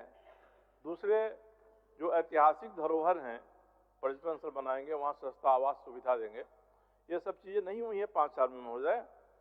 और एक और इसमें कहा गया है कि सभी महिलाओं को मैया सम्मान योजना से आच्छादित करेंगे, उनको देंगे। मैया योजना आई तो कहा गया था कि 18 से 50 साल उम्र तक की जो महिलाएं हैं वही फार्म भरेंगी, उन्हीं को सुविधा मिलेगी। अब राज्यपाल महोदय के भाषण में कहा गया है कि सभी महिलाओं को दिया जाएगा। जरा इसका अर्थ स्पष्ट करना चाहिए महोदय। इसलिए लगता है कि नीतिगत दस्तावेज होना चाहिए, नीतिगत झलक मिलनी चाहिए, उसकी कमी है। इसलिए महोदय मुझे लगता है कि धन्यवाद प्रस्ताव के लिए हम लोग पूरी तरह से राज्यपाल महोदय को धन्यवाद दें। ये संभव नहीं लगता है, इसमें काफ़ी सुधार की गुंजाइश है। और मुझे लगता है कि सरकार को जवाब के समय इस पर अपनी बात करनी चाहिए। उस समय भी कहा गया था कि राज्य में प्राथमिक स्वास्थ्य केंद्र, उप स्वास्थ्य केंद्र सभी को सुदृढ़ किया जाएगा, दवाएं उपलब्ध रहेंगी। और यहाँ तो एमजीएम अस्पताल टाइप जो बड़े अस्पताल हैं उनका भी छप्पर गिर रहा है, कहीं भी कोई सुविधा किसी बड़े अस्पताल में भी नहीं है। तो 5 वर्षों में जो ये हुआ है इसकी एक मीमांसा इसमें होनी चाहिए थी। और आगे का रास्ता हम क्या तय करेंगे तब इसकी बात कहनी चाहिए थी महोदय। हो गया मान्य सर। कहा गया था कि किसानों को प्रखंड स्तर पर प्रशिक्षित करने की योजना बनाई जाएगी। मुझे नहीं लगता है कहीं भी ये योजना लागू हुई है। तो जो गंभीरता होनी चाहिए राज्यपाल महोदय के भाषण में, वह गंभीरता नहीं रह पा रही है। इसका ध्यान सरकार रखे महोदय। इन्हीं बातों की ओर सरकार का धन्यवाद। माननीय सदस्य श्रीमती कल्पना मुर्मू सोरेन। माननीय सदस्य श्रीमती कल्पना मुर्मू सोरेन। बहुत बहुत धन्यवाद। आपका ले लेंगे हम। आप भेजवा दीजिए कागज। आप कागज भेजवा दीजिए, वैसे नहीं होता है। आप कागज भेजवा दीजिए, भेजवा दीजिए। सर्वप्रथम जोहार माननीय अध्यक्ष महोदय जी। और सर्वप्रथम इस सभा में हम लोगों ने महामहिम राज्यपाल महोदय जी का अभिभाषण सुना और आज उसी के पक्ष पे सरकार की तरफ से मुझे आपने वक्त दिया अपने कुछ शब्द बोलने के लिए, जिसके लिए मैं आभार प्रकट करना चाहती हूँ। और सर्वप्रथम यहाँ पर मैं आए हमारे चुने हुए सभी पक्ष विपक्ष के साथी सभी को मेरी तरफ से अभिनंदन है, आभार है। और क्योंकि कहीं ना कहीं आप लोगों ने, आपको जनता ने प्यार दिया है, समर्थन दिया है और आज हम लोग उनका प्रतिनिधित्व करने के लिए आए हैं। और मैं आपको सिर्फ इतना बताना चाहूँगी कि आदरणीय महामहिम जी ने जो अभिभाषण दिया, उन अभिभाषण से ये हमारे सरकार की कार्य करने की शक्ति, उनकी इच्छा शक्ति, जिस तरीके से वो राज्य को अपनी सरकार से और अपने योजनाओं के तहत उनको अपनी जिम्मेदारी निभा करके उनको खुशहाली देने का काम करने वाली है, यही अभिभाषण में लिखा गया है, जिसका हम अपनी तरफ से बहुत बहुत धन्यवाद करते हैं, क्योंकि अगर आप देखेंगे जब ये चुनाव हुआ, मतदान हुआ, मतदान के बाद सरकार गठित होती है और सरकार गठित होने के बाद लोग यही जानना चाहते हैं कि ये सरकार करना क्या चाहती है। मैं बस इतना बताना चाहती हूँ, क्योंकि ये सरकार अबुआ सरकार है। अबुआ सरकार मतलब अपनों की सरकार, और जो वादे हमारे गठबंधन के साथियों ने वहां जाकर के अपने लोगों के बीच में कही है, हम ये बताना चाहते हैं कि ये अबुआ सरकार झारखंड को समर्पित है और अपने किए गए हर एक वादे को वो धरातल पे लाने के लिए प्रतिबद्ध है, और जो एक एक शब्द लिखे गए हैं उनको हम इस आगामी 5 वर्षों में धरातल में उतारेंगे, ये हम बताना चाहते हैं। आज जब जनादेश मिला है, जनादेश महागठबंधन को मिला है, और जब इस जनादेश से यही पता चलता है माननीय महोदय जी कि पिछले 5 वर्ष की जो सरकार है, 5 वर्ष में अगर आप देख लीजिए तो 2 वर्ष कोविड में गए, 3 वर्ष हाथ में थे, और 3 वर्ष में 5 महीने आदरणीय हमारे राज्य के मुख्यमंत्री हेमंत सोरेन जी जेल के अंदर थे। आज आपके समक्ष में जितने भी काम हुए हैं वो कुछ वर्षों के ही काम हैं, जिन्हें गिनाते हुए अगर मैं आपको कहूं तो हमारी झारखंड की मैया सम्मान योजना हो, बिरसा हरित ग्राम योजना हो, हमारी हरा राशन कार्ड हो, अबुआ आवास हो, और युवाओं के लिए रोजगार सृजन योजना हो, ऐसी क्रांतिकारी योजनाएं हम धरातल में लेकर आए हैं। और इसका सीधा लाभ, बिजली बिल, ये कहना मैं कैसे भूल सकती हूँ कि जब ये झारखंड की सरकार के ऊपर में जब इतना भार पड़ता है, और मैंने अपने मंचों से भी ये बार बार कहा है कि केंद्र सरकार योजनाएं बनाती है, लेकिन उनको लिए हमारे राज्य के गरीब गुरबा उन लोगों की चिंता वो तनिक भी नहीं करती है। और जब बिजली के बिल आते हैं, इस महंगाई के दौर में जब हमारा खाना पीना, रोटी कपड़ा हर चीज महंगा हो गया है, और उसमें जब लंबे लंबे बिजली बिल आती हैं, उसका भुगतान करना भी मुश्किल हो जाता है। और राज्य में आज बिजली बिल की माफी की योजना दी गई है, हमारे किसानों को 2-2 लाख का ऋण माफ किया गया है। ये संवेदनशील सरकार है, ये महागठबंधन की सरकार है जो राज्य के लोगों के लिए काम करना चाहती है और उनके दुखों में उनके साथ हमेशा खड़े रहना चाहती है। आदरणीय महोदय, ये झारखंड है। अभी हाल ही में हम लोगों ने 24 वर्ष पूरे किए हैं इस युवा झारखंड में। इस राज्य के गठन के समय में झारखंड मुक्ति मोर्चा की एक अपनी पहचान रही है। हमारे अगुआ साथियों के साथ संघर्ष करते हुए आज हम लोग अपने झारखंड को अपने गर्व से हम झारखंडी कहते हैं।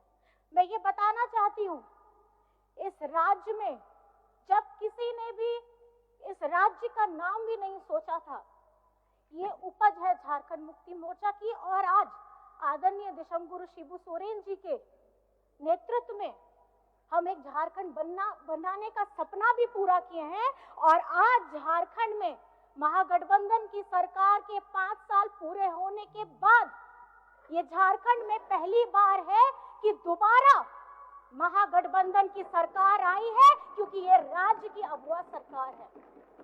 और जो सपना दिशमगुरु शिबू सोरेन जी ने देखा है, सोना झारखंड का सपना, वो आज हमारे नेता आदरणीय हेमंत सोरेन जी के नेतृत्व में हम ये सपना को पूरा करने जा रहे हैं। चाहे वो शिक्षा का क्षेत्र हो, रोजगार का क्षेत्र हो, हमारे उद्योग हो, हमारे बहनों का मान सम्मान हो, या हमारे पर्यटन का बात हो। आज झारखंड में अगर आप घूमना चाहते हैं, मैं बताना चाहूंगी कि पर्यटन के लिए बहुत सारे काम करने की जरूरत है। जब आप लोग भी कहीं बाहर जाते होंगे, आप भी देखते होंगे, आपको दिखाया जाता है कि देखिए ये यहाँ पे बड़े बड़े वाटरफॉल हैं, लेकिन आप कहीं ना कहीं खुद जानते हैं कि झारखंड में, और खास करके अगर आप रांची में देखेंगे तो रांची के अगल बगल इतना मनोरम दृश्य है देखने के लिए, जिसको हमें संजोने की जरूरत है और खास करके साफ सफाई का ध्यान रखने की जरूरत है। मैं ये सिर्फ इतना कहना चाहूंगी कि आज ये जो जीत हमें मिली है, जनादेश मिला है आदरणीय महोदय, इसके खास करके 2 कारण हैं। पहला कारण है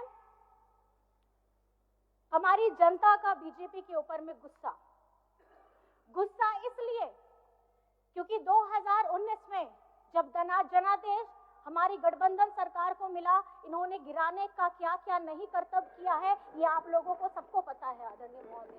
और उसी दौरान में इस साल के प्रारंभ में हमारे राज्य के मुख्यमंत्री को जेल में डालने का काम किया है और षड्यंत्र के तहत में किया है, क्योंकि एक आदिवासी नेता इनसे सहा नहीं जाता है। आदिवासी नेता जरूर है और दूसरी पार्टियों में भी है, मैं सम्मान करती हूँ, लेकिन झारखंड के जनहित मुद्दों को, अब उनकी बातों को, उनके ज्वलंत मुद्दों को अगर गंभीरता के साथ, मजबूती के साथ उठाया है तो आदरणीय हेमंत सोरेन जी ने उठाया है, और जिसका खामियाजा ये हुआ है कि इस साल उनको जेल में भी डाला गया। और ये जनादेश झारखंड की आदिवासी मूलवासियों ने दिया है, और ये जनादेश इसलिए दिया है क्योंकि हर तकलीफ झेलते हुए इस महागठबंधन सरकार ने हमारे राज्य के विकास के लिए काम किया है, और आगे करने का उन्होंने ये बुनियादी विश्वास जताया है कि यही वो सरकार है जो इनके जन मुद्दों को बड़ी गंभीरता के साथ सदन में उठा भी सकती है, और तुरंत अगर कोई योजना आई है तो उस योजना को लागू भी कर सकती है। मैं आप सभी से बस इतना कहना चाहूंगी, क्योंकि जनादेश मिली है, बड़ी जनादेश है, तो जिम्मेदारी भी बहुत बड़ी है, और जिम्मेदारी ये बड़ी है कि किस तरीके से हम अपनी जनता की आशाओं का, उनके सपनों को हम पूरा करेंगे, क्योंकि देखते ही देखते 5 वर्ष कैसे पिछला वाला बीत गया है आप सभी जानते हैं, उसी तरीके से 5 वर्ष फिर बीत जाएगा। बस मैं ये कहना चाहूंगी, जिस तरीके से हम लोग अपने सब एक वादों को, अपने सब एक शब्द को जब कहीं पे बोलते हैं, कहीं पे कहते हैं, हमें ये अपने अंदर में संकल्पित करना होगा कि हम उन हर एक शब्दों को जीवित कैसे करें। अपने क्षेत्र की बात हो, अपने राज्य की बात हो, और आज झारखंड में अगर मैं कहना चाहूंगी कि हमारे झारखंड के साथ इस संघीय ढांचे में भरपूर मेरा विश्वास है, और इस विश्वास के साथ मैं बस ये कहना चाहूंगी, ये देश में हमारे राज्य के मजदूरों का सबसे कम न्यूनतम है दर जो उन्हें मिलता है, ये झारखंड को मिलता है। और खासकर सर मुझे बस थोड़ा सा वक्त दीजिएगा, मैं ज्यादा नहीं कुछ बोलना चाहूंगी। और जब प्रधानमंत्री आवास की बात आती है, उसमें भी जब आवंटन होता है तो हमारे झारखंड को सबसे नीचे रखा जाता है।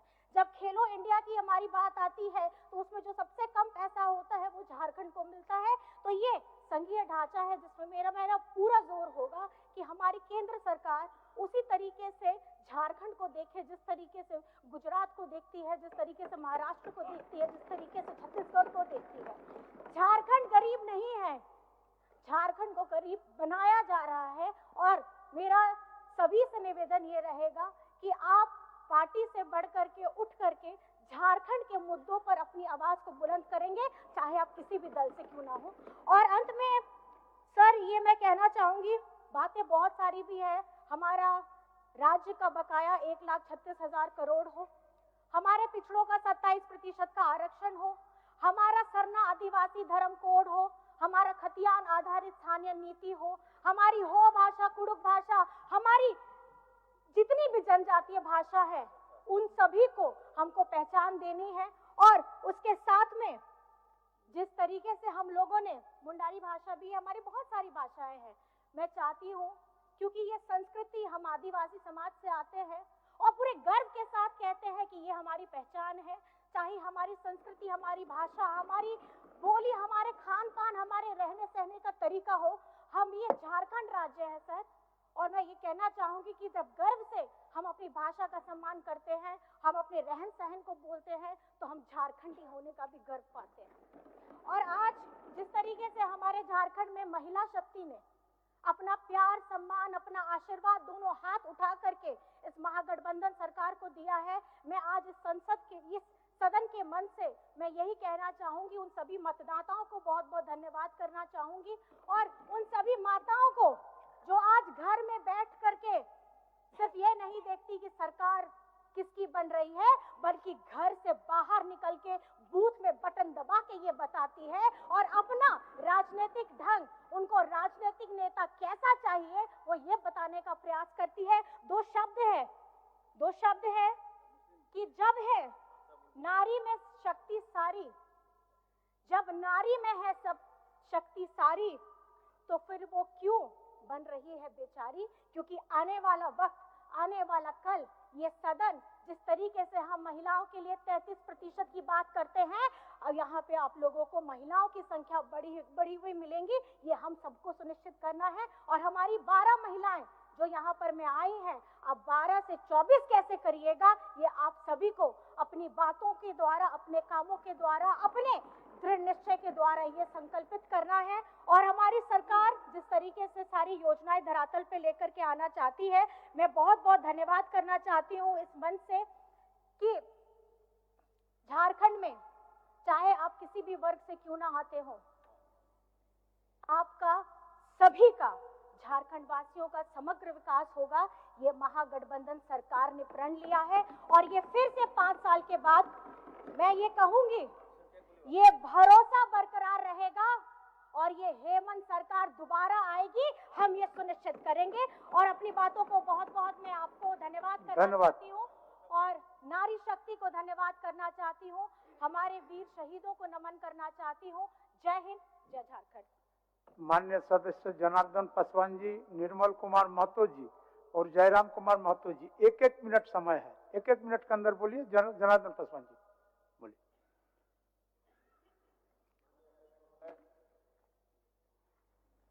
आपने राज्यपाल महोदय के अभिभाषण पर बोलने के लिए समय दिया। अब समय चूंकि 1 मिनट है, इतनी अपनी बात को रखना है। महोदय, आज हम राज्यपाल महोदय के भाषण पर चर्चा करने के पहले मैं अपने क्षेत्र चतरा विधानसभा की ओर आपका ध्यान और माननीय मुख्यमंत्री जी का ध्यान आकृष्ट कराना चाहता हूं। शपथ ग्रहण के पहले मैं चतरा जिला कुंदा प्रखंड के एक सुदूरवर्ती गांव में ककैया में मैं गया था। वहां पर आदिवासी परिवारों के साथ जिस तरह से घटनाएं घटी है, हम कह सकते हैं और देश दुनिया में इस तरह के नहीं होता है। एक गांव ककैया है, गांव के नाम ककैया है, प्रखंड कुंदा हो गया, प्रखंड भी कुंदा हो गया और पंचायत भी कुंदा हो गया। तो उस गांव में माननीय मुख्यमंत्री महोदय जब गया तो देखा कि सैकड़ों महिलाएं रो रही है। मुझे भी बहुत पीड़ा हुआ। जिस तरह से वन प्रमंडल पदाधिकारी एक क्रूरता के साथ हम कर सकते हैं, बुलडोजर ला के ध्वस्त कर दिया, घरों को तोड़ दिया और लोग पेड़ तर आ रहे हैं। ये बहुत चिंता की विषय है। और वहां के वन प्रमंडल पदाधिकारी राहुल कुमार मीना जी हैं। मैंने कहा कि अगर आपकी जमीन है तो आप जांच करवा लीजिए। छोड़ देगा, लोग ऐसे छोड़ देगा। उसको समय 3-4 दिन दीजिए कि अपने घर से सामान आदिवासी महिलाएं, आदिवासी पुरुषों ने अपना सामान निकाल करके वो बाहर रख लेंगे, लेकिन वो समय नहीं दिया। और वहां पर अबू आवास, प्रधानमंत्री आवास, सरकारी स्कूलें, निर्मल कुमार महतो जी और चापाकल लगे हुए थे। पोषण सखी के भवन, आंगनबाड़ी सेविका का भवन बना हुआ था। निर्मल कुमार महतो जी, आ गया बात, आ गया बात, आ गया। लिख के भेज दीजिए, हम दे देंगे मंत्री जी। आप लिख के दे दीजिएगा। जनार्दन जी, जनार्दन जी आप लिख के दे दीजिएगा आसन को, आसन सरकार तक पहुंचा देगी। धन्यवाद अध्यक्ष जी। आज जो 1 मिनट का पूर्ण में भी हम लोग बोले थे और बाबूलाल मरांडी जी भी बोले थे कि हम लोग को भी थोड़ा समय दिया जाए। 1 मिनट तो आपका संबोधन करने में ही खत्म हो जाएगा। नहीं, संबोधन मत करिए, आप विषय ठीक है, विषय पे ही बोल देते हैं, लेकिन विषय हम लोग का भी समय दिया जाए। हम लोग देंगे आप लोगों को। पूरा गांव क्षेत्र से आते हैं और जी कलवरी क्षेत्र से। आप पर पूरी ध्यान रखी जाएगी, विधानसभा आप क्षेत्र पर पूरी ध्यान रखी जाएगी, आप निश्चिंत रहिए। हम लोग बिशुनगढ़ अनुमंडल बना हुआ है, लेकिन दूसरे जगह चल रहा है, दूसरे विधानसभा में। उसको बिशुनगढ़ को अनुमंडल पूर्ण रूप से दिया जाए और वहाँ पे एसडीओ से लेकर डीएसपी से लेकर तमाम सुविधा वहाँ पे दिया जाए। और मांडू को भी बहुत दिनों से लड़ा है, मांडू को भी अनुमंडल बनाया जाए। और डाड़ी जिला हजारीबाग में एक डाड़ी प्रखंड हम लोग का, वो पूर्ण रूप से रामगढ़ जिला में भी आधा कुछ पंचायत पड़ता है और कुछ हजारीबाग जिला में पड़ता है।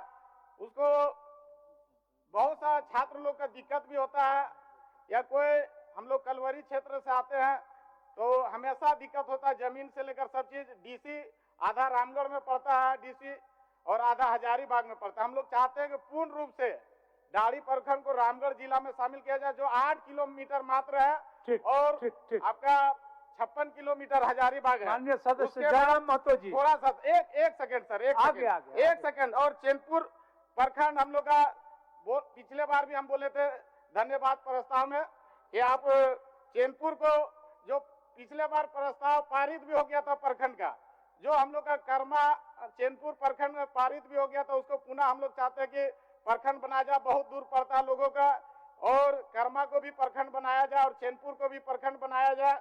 और भी यहाँ पे जेसीसी का जो अभी मामला चल रहा, सीजीएल का मामला चल रहा, छात्रों के बीच जयराम कुमार लोग रोड में है। सरकार का उत्तर होना है, अब सरकार का उत्तर होना है। जयराम कुमार महतो,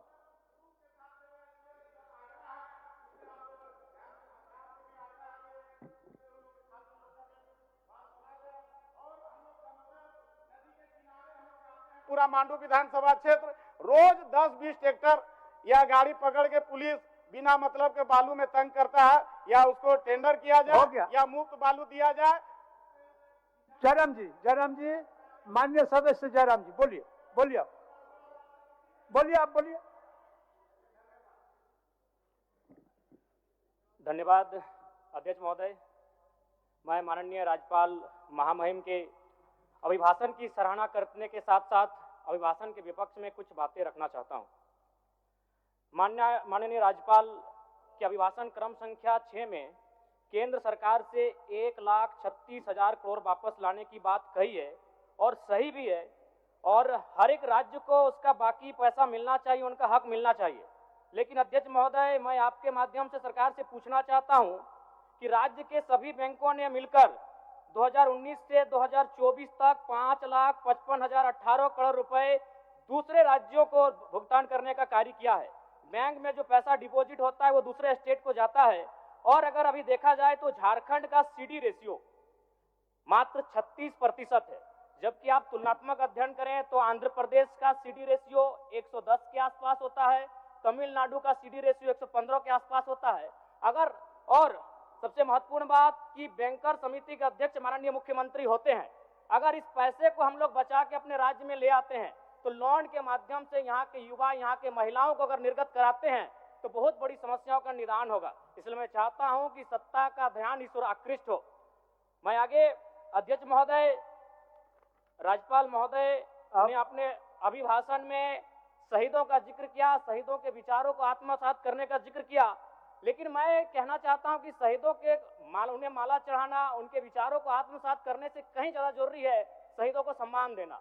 मैं एक झारखंड, चूंकि माननीय मुख्यमंत्री भी झारखंड आंदोलनकारी के सुपुत्र, आज वो मुख्यमंत्री हैं, मैं भी एक झारखंड आंदोलनकारी का बेटा हूं, आज मैं विधायक के रूप में आपके बीच हूं, लेकिन आज असंख्य झारखंड आंदोलनकारी के परिवार है जो आज छत बिछत हो चुका है। इसलिए मैं चाहता हूं जिस प्रकार एसटी आरक्षण, ओबीसी आरक्षण और एससी आरक्षण, ईडब्ल्यूएस आरक्षण के साथ झारखंड आंदोलन की लड़ाई लड़ने वाले आंदोलनकारियों के परिवार को, आश्रितों को 5% आरक्षण की व्यवस्था की जाए, ये मैं सदन से मांग करता हूं। अध्यक्ष महोदय, थोड़ा सा और समय लूंगा। अब हो गया जयराम, जब सरकार का उत्तर होना है, अब सरकार, फिर बाद में फिर सेकंड पारी में मौका मिलेगा। मान्यवर 30 सेकंड, मान्यवर 30 सेकंड।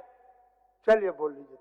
राज्यपाल महोदय के अभिभाषण में इको टूरिज्म डेवलपमेंट कॉर्पोरेशन निर्माण की बात कही है, जो कि सराहनीय है, और मैं चाहता हूं मेरे क्षेत्र में एक पारासनाथ में पुत्री गढ़ी आता है और तेलिया डैम आता है, उनका उस दिशा में भी डेवलपमेंट करने की दिशा में आगे बढ़ा जाए। और सबसे महत्वपूर्ण बात जो झारखंड के नाम में छुपा है, झाड़ और खंड, झाड़ यानी जंगल, खंड यानी जमीन भूभाग, ये एक बहुत बढ़िया संबोधन अभिभाषण रहा महोदय, जिसमें उन्होंने जीएम लैंड की जो रसीद 2017 में रोकी गई थी, उसकी रसीद पुनः काटी जाएगी। लेकिन मैं साथ ही साथ यह भी चाहता हूं, क्योंकि झारखंड में जितने भी उद्योग स्थापित हैं, चाहे वो रांची का एचईसी हो, दिल्ली का हिंडाल्को हो या सरकार टाटा का उत्तर जमशेदपुर माननीय का टाटा हो, मुख्यमंत्री जी। यदि 20-25 वर्षों के बाद उन उद्योगों की जमीन खाली पड़ी माननीय है, मुख्यमंत्री रैयत को जी। वापस कराई जाए, मैं आपसे ये मांग करता हूँ। धन्यवाद, धन्यवाद। सरकार का उत्तर सेकंड हाफ में आपको दे देंगे, सेकंड हाफ में आपको देंगे सिन्हा जी। हम आपको चिट्ठी लिख रहे थे कि सेकंड हाफ में आपको समय देंगे, हम चिट्ठी लिख के भेजिए रहते। चलिए आपको देंगे सेकंड में, दूसरे पारी में देंगे आपको दूसरे पारी में देंगे। आप बोल लीजिएगा, दूसरे पारी में आप समेकित रूप से बोल लीजिएगा। हो गया? ठीक ठीक ठीक ठीक।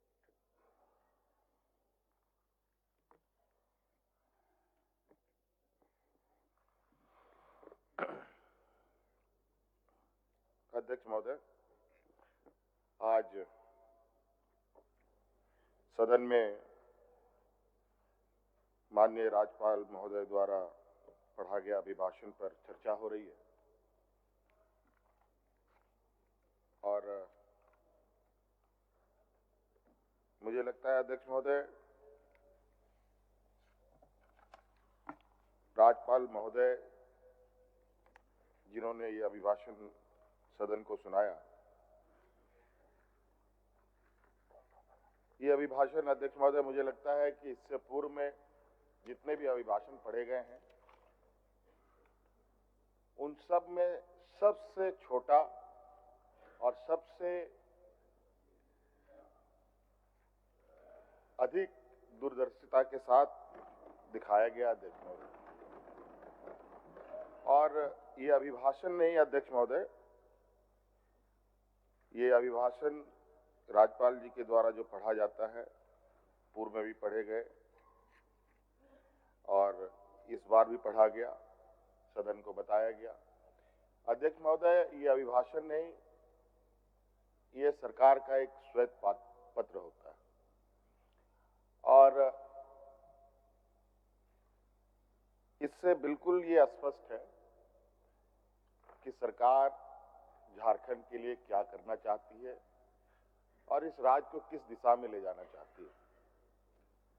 हम सब जानते हैं अध्यक्ष महोदय, पूरा देश जानता है कि झारखंड देश का सबसे पिछड़ा राज्य है और यहाँ पर सबसे अधिक आदिवासी, दलित, पिछड़ा, अल्पसंख्यक, किसान, मजदूर तबके के लोग वास करते हैं। कहने को तो अध्यक्ष महोदय, देश आजाद होने के बाद देश के सबसे बड़े, बल्कि दुनिया के गिने चुने उद्योगों में से, बड़े उद्योगों में से कई उद्योग इसी राज्य में लगा। चाहे हम बोकारो स्टील प्लांट की बात करें, चाहे चिस्सी की बात करें, चाहे देश का पहला खाद उत्पादन करने वाला सिंदरी फर्टिलाइजर फैक्ट्री की बात करें, चाहे और उस समय की बात है अध्यक्ष महोदय जब देश को टाटा बिरला के नाम से जाना जाता था और वो टाटा बिरला भी इसी राज्य में सबसे पहले इन लोगों ने अपने कार्यकलाप, अपने उद्योगों को लगाना प्रारंभ किया था अध्यक्ष महोदय। उसके बावजूद ये समझ से परे है अध्यक्ष महोदय कि इस राज्य के ऊपर कौन सा ऐसा अभिशाप लगा कि यहाँ के लोग भूमिहीन होने लगे, बड़े पैमाने पर विस्थापित होने लगे, बेरोजगार होने लगे, अलग अलग राज्यों में पलायन की स्थिति पर पलायन की स्थिति बनी रही। ये बहुत गंभीर विषय रहा है और मुझे लगता है कि इसी पीड़ा को लेकर हमारे अग्रणी नेताओं ने, आदरणीय दिसुमगुरु शिबू सोरेन जी, वीर शहीद निर्मल महतो जी, विनोद बिहारी महतो जी, अनगिनत ऐसे हमारे नेता रहे हैं, हम लोग के मार्गदर्शक रहे हैं, जिन्होंने एक अलग राज्य की परिकल्पना रखी और ये भी हम सब जानते हैं, जब अलग राज्य की परिकल्पना रखी गई तो यही सामंती विचार के जो देश में लोग हैं, ये लोग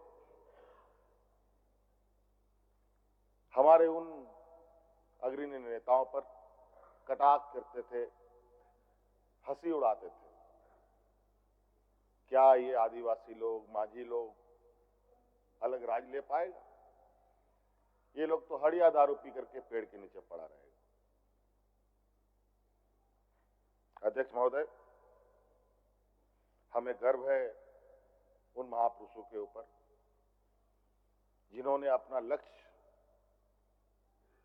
को साधे रखा और एक लंबी लड़ाई लड़ी और अंतोगत्वा 2000 ईस्वी में जो लोगों को असंभव लगता था वो संभव करके दिखाया, अलग राज करके दिया। माननीय हमारे विपक्ष के लोग बराबर इस बात को कहते हैं कि आदरणीय अटल बिहारी वाजपेयी जी ने राज को अलग किया। ये बात सही है अध्यक्ष महोदय। अटल बिहारी वाजपेयी जी तत्कालीन प्रधानमंत्री थे।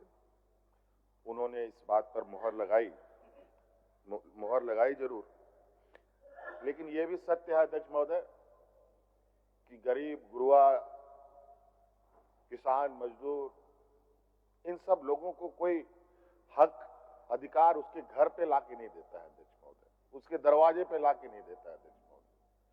उसके लिए उसको संघर्ष करना पड़ता है, और छोटा मोटा संघर्ष नहीं अध्यक्ष महोदय, ये तो अलग राज का बात था। और इस राज की लड़ाई दिन, महीने नहीं, साल नहीं, बरसों बरस गुजर गए अध्यक्ष महोदय। कई लोग शहीद हो गए, कई महिलाएं विधवा हो गई, कई नौजवान अनाथ हो गए, और इस पीड़ा को हम लोगों से अधिक कोई नहीं समझ सकता अध्यक्ष महोदय।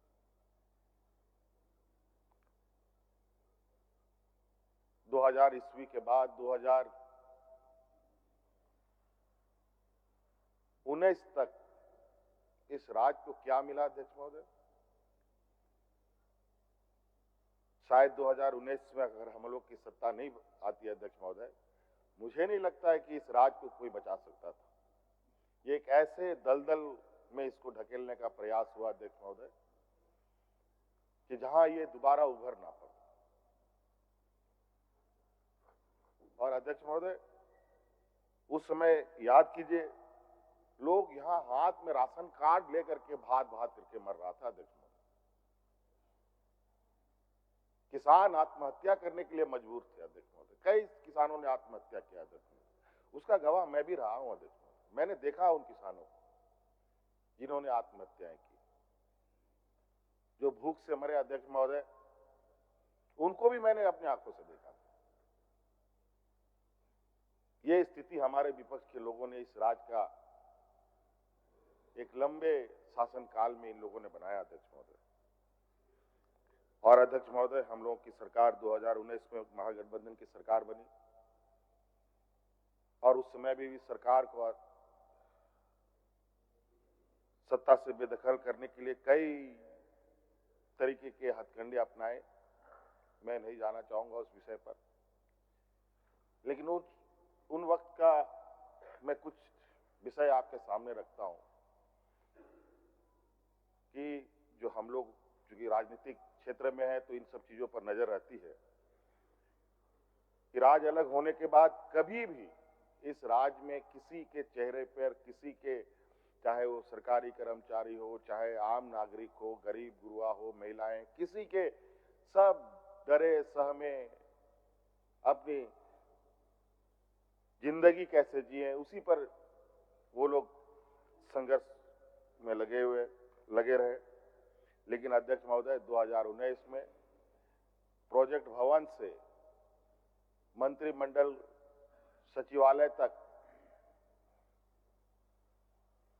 यहां तक कि विधानसभा परिसर में भी लोग ढोल नगाड़े लेकर के गुलाल अबीर के साथ सरकार का स्वागत, धन्यवाद, और उनके चेहरे पर जो मुस्कान देखता था अध्यक्ष महोदय, ये आप अंदाजा नहीं कर सकते, मैं बोल नहीं पा रहा हूं कि लोगों में क्या उत्साह रहा है। कहीं ना कहीं अध्यक्ष महोदय, आज दोबारा सरकार को इस मकाम में पहुंचाने का इस राज्य की जनता का एक बहुत बड़ा भूमिका है अध्यक्ष महोदय, और मैं उनका भी आभार प्रकट करता हूं अध्यक्ष महोदय। और अभिभाषण में अध्यक्ष महोदय बिल्कुल स्पष्ट रूप से है, और हम इस बात को जानते हैं हमें कहां से काम करना है, और हमने बार बार ये कहा है, हमारा ये सरकार ये प्रोजेक्ट बिल्डिंग से चलने वाली सरकार नहीं है, ये गांव देहात से चलने वाली सरकार है। गरीब गुरुआ की, यहाँ के किसानों के, यहाँ के नौजवानों के, यहाँ के महिलाओं के, यहाँ के जरूरतमंदों के लिए सदैव तत्परता के साथ पूर्व में भी हमने काम किया है, आगे भी करेंगे। और हमारा ये मानना है अध्यक्ष महोदय, जब तक गांव की अर्थव्यवस्था, गांव के लोगों की आर्थिक स्वावलंबी नहीं बढ़ेगी तो राज्य को आगे बढ़ाना या राज्य के सर्वांगीण विकास की परिकल्पना करना व्यर्थ है अध्यक्ष महोदय। और हम जानते हैं अध्यक्ष महोदय, ये राज्य, कई राज्य अलग होते हैं अध्यक्ष महोदय। कोई भाषा के आधार पर राज्य बसा है, कोई वहां के भौगोलिक दृष्टिकोण से राज्य बसा है, कोई बोलचाल के वजह से वो राज्य जाना जाता है। लेकिन ये राज्य अध्यक्ष महोदय, ये आंदोलन की उपज है, ये एक संघर्ष, एक खून से सिंचा हुआ ये राज्य है अध्यक्ष महोदय। और इसलिए अध्यक्ष महोदय, यहाँ के लोग बहुत स्वाभिमानी होते हैं। अगर किसी चीज को लोगों ने ठान लिया, ये तब तक नहीं रुकते, तब तक अध्यक्ष महोदय, जब तक मंजिल ना मिल जाए। और आज निश्चित रूप से अध्यक्ष महोदय,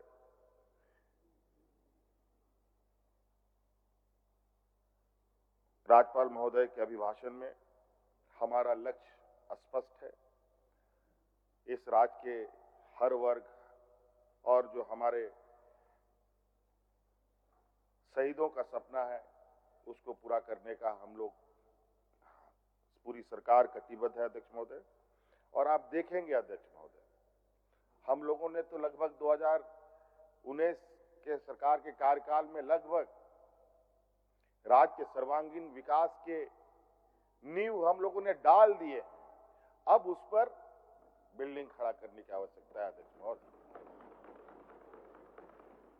ये पूरा लगभग हम लोगों ने जो एक जमीनी स्तर का जो विषय है वो हमारे पहले ही तैयार है। और अब बहुत जल्द आप देखेंगे अध्यक्ष महोदय, चाहे शिक्षा के क्षेत्र में हो, स्वास्थ्य के क्षेत्र में हो, यहाँ के भूमिहीन के लोगों के विषय में हो, यहाँ के लोग जो रोजगार से संबंधित विषय है उसको लेकर हो, ये सभी चीजों के अवसर इतने बड़े पैमाने पे आने वाले समय में इस राज्य को मिलने जा रहा है अध्यक्ष महोदय। अध्यक्ष महोदय, क्योंकि अभिभाषण है, अभिभाषण पर हम अपनी बातों को रख रहे हैं, और मैं बहुत बोलने के इच्छा में भी नहीं हूं, बल्कि कार्यों को लोगों के आंखों के सामने दिखाना हमारी पहली प्राथमिकता है, ताकि लोगों को ये पता चले कि आज हम लोगों ने कितनी लंबी लकीर इस राज्य के लिए खींचा है। बहुत सारे माननीय 7 बार, 8 बार, 9 बार, 10 बार यहाँ माननीय सदस्य लोग जीत के आए हैं अध्यक्ष महोदय। और परिवर्तन अगर कहीं दिखा है अध्यक्ष महोदय अलग राज्य होने के बाद, तो 2019 से परिवर्तन होना दिखा है। चाहे आधारभूत संरचना को लेकर हो, चाहे अध्यक्ष महोदय पर्यटन के क्षेत्र में हो, चाहे अध्यक्ष महोदय रोजगार सृजन को लेकर हो, और आज अध्यक्ष महोदय हमारे क्योंकि इस राज्य में मजदूर तबके के लोग बहुत हैं। हम लोग ये देश का पहला राज्य है अध्यक्ष महोदय जहां हम लोगों ने श्रमिकों के लिए सबसे बेहतर कानून बनाया है अध्यक्ष महोदय, और उसके वजह से आज देश के अंदर हो या देश के बाहर हो अपने मजदूरों की सुरक्षा के लिए सरकार खड़ी रहती है अध्यक्ष महोदय। और अध्यक्ष महोदय विशेष नहीं, और आपका बहुत बहुत धन्यवाद अध्यक्ष महोदय। मैं चाहूंगा कि हमारे विपक्ष के साथी परस्पर सहयोग करें और आप देखेंगे और आपको भी अच्छा लगेगा। आज आप देखिए रांची शहर में हमारे आदरणीय सीपी सिंह साहब बुजुर्ग हो गए हैं, इतने बुजुर्ग हो गए, शहर को बढ़ता गिरता उठता देखा इन्होंने, लेकिन हम लोगों ने शहर को एक नया आयाम देने का काम किया। आज बड़े बड़े फ्लाईओवर यहाँ पर देखने को मिल रहे हैं। अभी आप देखेंगे कि रांची का चहुमुखी विकास किस तरीके से होगा। हर दिन एक नया अध्याय इस राज्य में जुड़ेगा अध्यक्ष महोदय। बस आज तो हम लोग चलना शुरू किए हैं, अभी तो बहुत तेजी से और रफ्तार के साथ चीजों को आगे हम लोग बढ़ाएंगे अध्यक्ष महोदय। मुझे बोलने का आपने अवसर दिया, बहुत बहुत धन्यवाद। जोहार।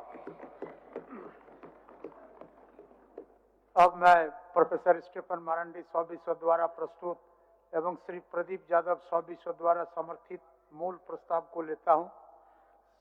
सदस्यगण माननीय राज्यपाल के अभिभाषण के लिए उनके प्रति कृतज्ञ हैं। जो इनके पक्ष में है वह हाँ कहें, जो उनके विपक्ष में है वह ना कहें।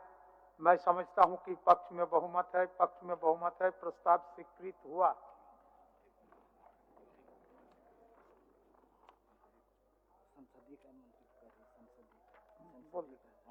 माननीय संसदीय कार्य मंत्री अपना प्रस्ताव को रखेंगे। जिला खनिज फाउंडेशन ट्रस्ट की